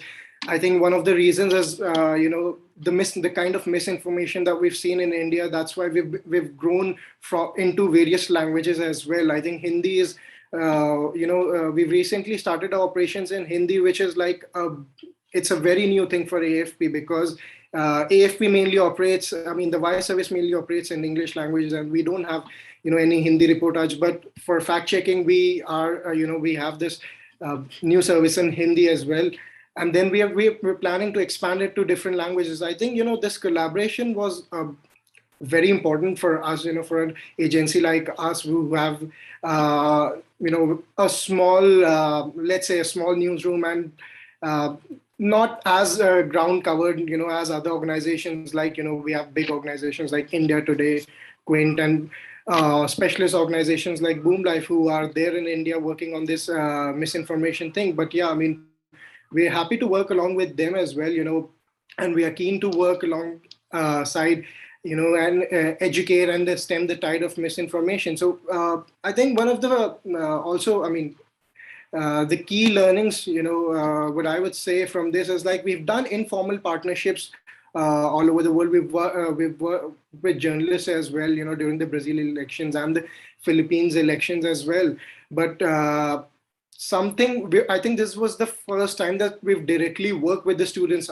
We've had, in different countries, we've worked with journalists, collaborated with different news organizations. But as part of Ekta also, we've worked on elections. But this was something, first time that, we've worked engaged with students, directly reached out to college, trying to do this fact-checking program and educating students in the field of fact-checking. I think this was like one of the most important things, that I would, that as an AFP journalist, as an AFP fact-checker, and for the organization as well, AFP, this was something new, and this was like the first time. So I think what we've replicated in India, I've had discussions with my editors in Hong Kong and Paris. I think they were very happy about it. And AFP, has actually, will take a leaf out of it, and probably they will also try and replicate this thing in other regions as well, directly engaging with college and universities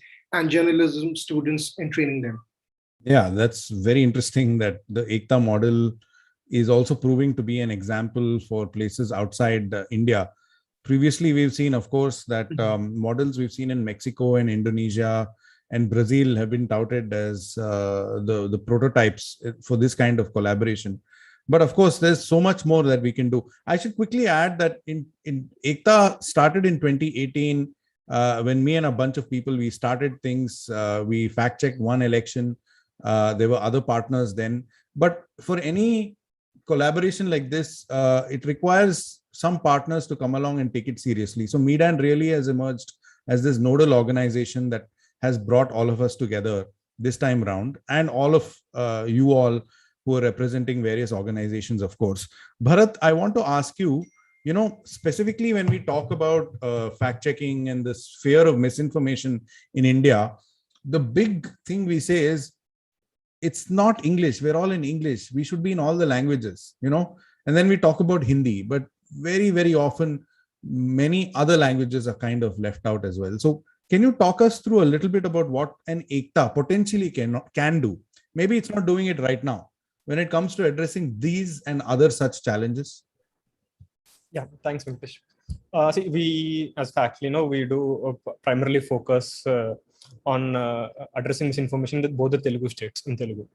Now, as part of Ekta also, when I tried to reach out to multiple colleges, even the local media organizations, and I also spoke to a couple of, not just a few students, for a lot of these, the difference I have noticed, especially when I interact with the tier 1 colleges or people slightly with English-speaking colleges and the local languages, is the priorities both, in terms of the individual student level as well as the college level. They don't see fact-checking as an important part, as something that the students need to learn. And even for the students, they don't see it as a priority. In terms of, for example, at least in English and at Hindi level, we have at least a few in India who addresses, I'm talking about big media houses who have a fact-checking unit. But if I look at least in the Telugu states, none of the local media has anything, nothing about fact-checking as such. So in terms of awareness and priorities wise, the local language media and students, it is very challenging because to upskill them, the journalists, in terms of understanding misinformation and what the harm. And other thing is also, especially with tier 2, tier 3 students, is also access to resources is one thing I found. Even if they want to learn, they don't have proper access to a basic laptop as well. So that's one big challenge in terms of students' point of view. And as a fact checker, for me, it's also, there are a lot of hyperlocal narratives. And to address them, for example, at least the big media organizations have stingers, they could send somewhere. But just as a fact-checking organization from Factly, we don't have enough resources to, find and address every hyper-local narrative. There are a lot more harmful narratives, which are very local, but sometimes because of the lack of capabilities and capacity, we find it difficult to address. And yes, there is a lot of unaddressed misinformation that's going, I feel, viral in local languages as well. Yeah, that's an important point that you brought up. There is so much, misinformation out there that we need to join forces, maybe to an exponential level in an ideal world. I want to also say that in this particular round that we've done, so we've essentially trained more than, or in the process of training more than 350 students from mass communication colleges, masters, and at the journalism level, the bachelor's level, across India. And the thing is, it is essential that we bring in students who will go on, maybe they won't get training in fact checking in any other way, and when they go on to create their own careers, they'll take this along with them. Because one of the things for the audience that I would like to point out is that fact checking has a higher burden of proof. So what that means is, for every fact check we do, we have to try and find evidence. Otherwise, we can't call it a fact check. We have to give evidence that, hey, this is right or this is wrong. And so this is actually seeding the minds of future journalists who can hopefully carry on the ethos of fact checking or the scientific method to newsrooms. And that's another way that we can demonstrate the impact of collaboration. Sneha, you were talking about, what is different this time round when we've been doing the training, when I brought in the other people into the conversation. Do you want to complete the thought now?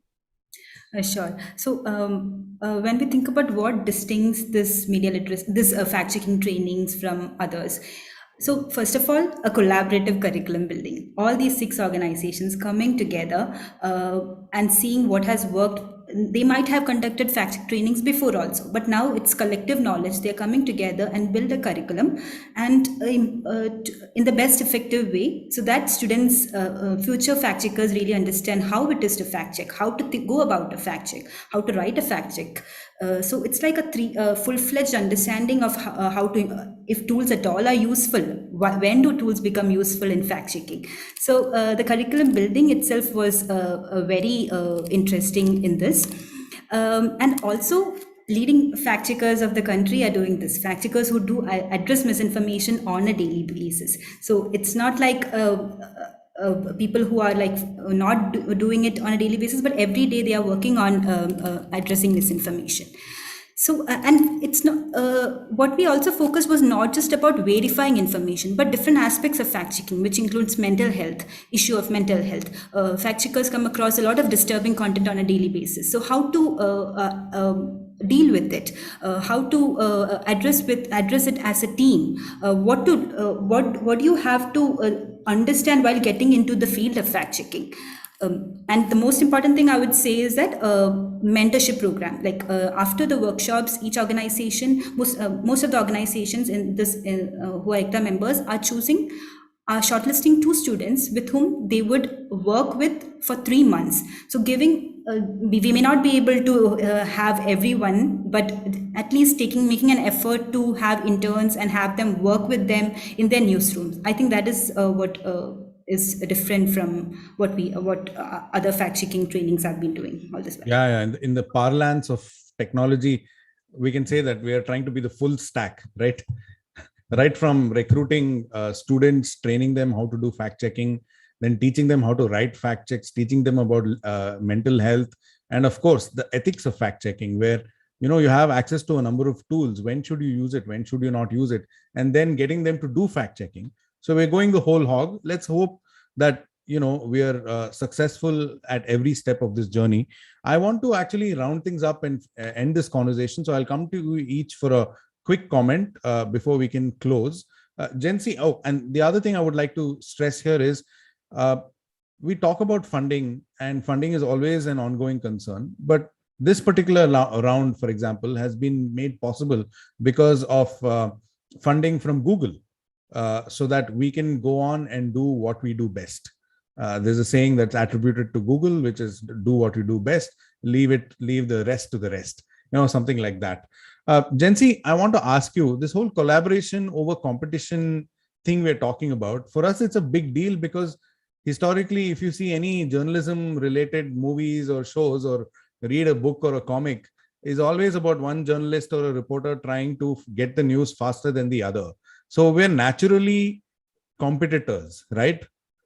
It's not in our DNA necessarily to be collaborators. Can you talk a little bit about that contradiction? Well, Venkatesh, that's my favorite topic. And, probably that's the reason why we haven't managed to do the collaborative newsroom yet, because there are too many things to iron out. Like, how do you do it? Who brings in the input? When stories come, who decides, if it's an exclusive, do you share it with others? There are these problems, and these are problems that exist not just among us as fact checkers. We are just one segment out of the entire journalism community. So, this is a problem that would exist anywhere, wherever there is a collaborative newsroom. But here's what I would like to point out. All these problems have been considered and fought and been overcome in countries like Brazil, Indonesia, even in the US. Ahead of the Trump elections, they did do a collaborative fact-checking program. In many of these countries, they've done it, and they've successfully done it. And I've often wondered, and I've often thought about it. How have they ironed out these differences? How have they managed to bring all of them together? And what I've realized is that wherever there are organized media organizations, there will always be problems.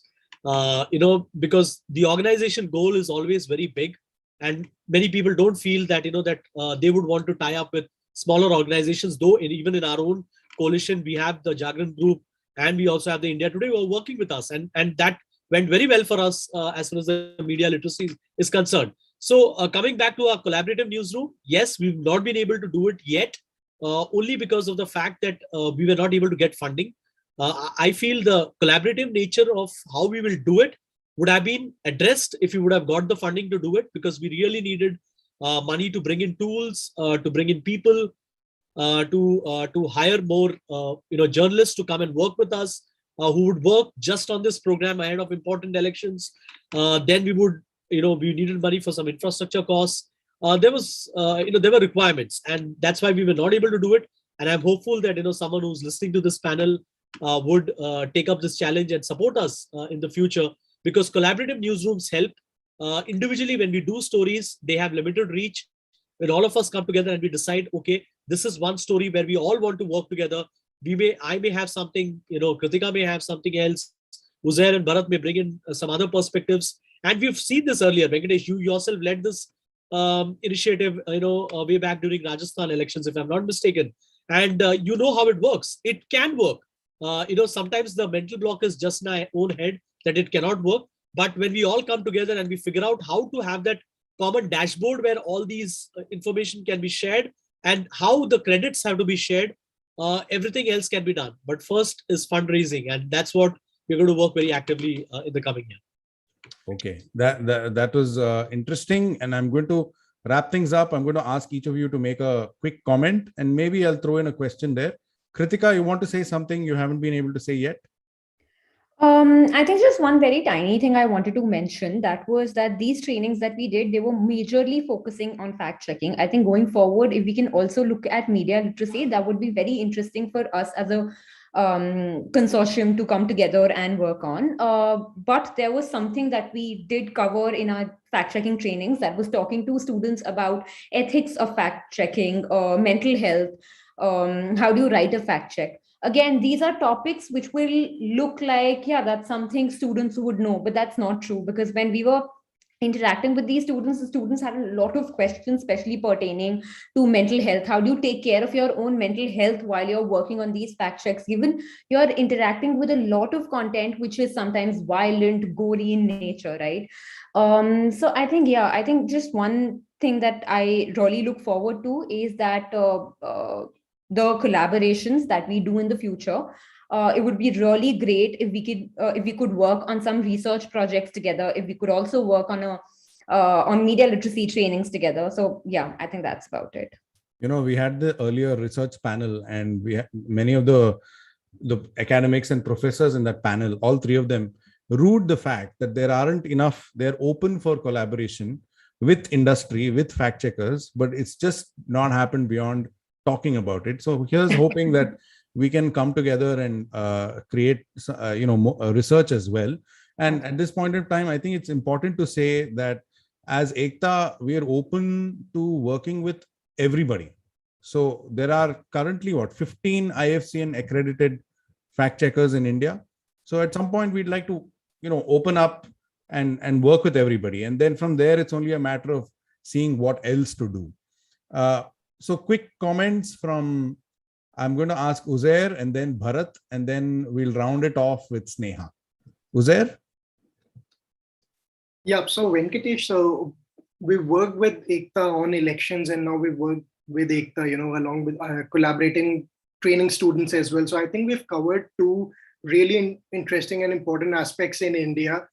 And probably we look forward to do, more sort of these collaborations in future. As Jency also mentioned, there are elections coming in India, and then after that, a year after, we have general elections as well. So we want to do, a more organized way of more of this collaboration in more sort of an organized form. And maybe, as you mentioned, there are around 15 other IFCN partners as well. So maybe we can have more of them. So because each organization brings in, something new and something that we also learn it from.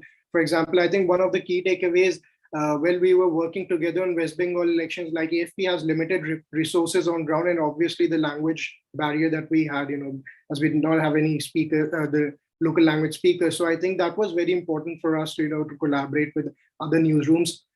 So we look forward to, having more such collaborations. And yes, I think something if we could do, we could bring our expertise and do something on a research in India, around misinformation. I think that would be something, because we've been working for 1.5 years, and this project which has been ongoing. We've trained around 300 to 400 students from, let's say, 20 universities, so which is like a big number, which is a good number. So maybe we could do a research paper around it in future. That's definitely a thought, holding out for that one. Bharat? Yeah, just continuing on what I said earlier regarding the hyperlocal narratives and this.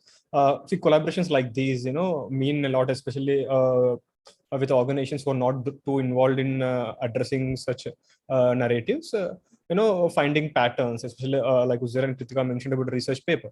A good research on various local languages. How do they connect? Often even in at India level, the research is very limited, just in English or the national narratives as well. But it would be interesting to understand the hyperlocal narratives, or is there a pattern in multiple different narratives, multiple narratives from different states, different languages, and how do we bring these people and consumers of these people, to understand fact checking, what are the nuances, and make them more informed and help them in making better informed choices. Collaborations like these, do help and address those narratives. Got it. Sneha, I'm going to leave the last word to you. Thank you. All great points from everyone. So just stressing on the point that we always think that competing organizations cannot come together, but we did fairly well in coming together and running this huge media fact-checking training for everyone. And I think we should aim for larger scale collaborations.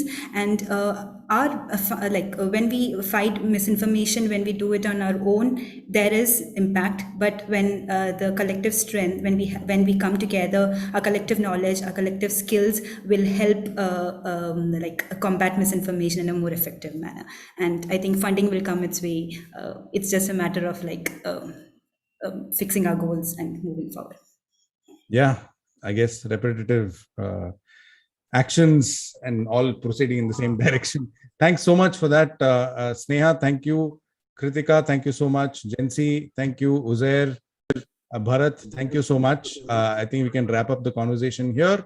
And every single one of these organizations here have a tip line. So please look out for their tip line. You'll find the information on the Ekta website.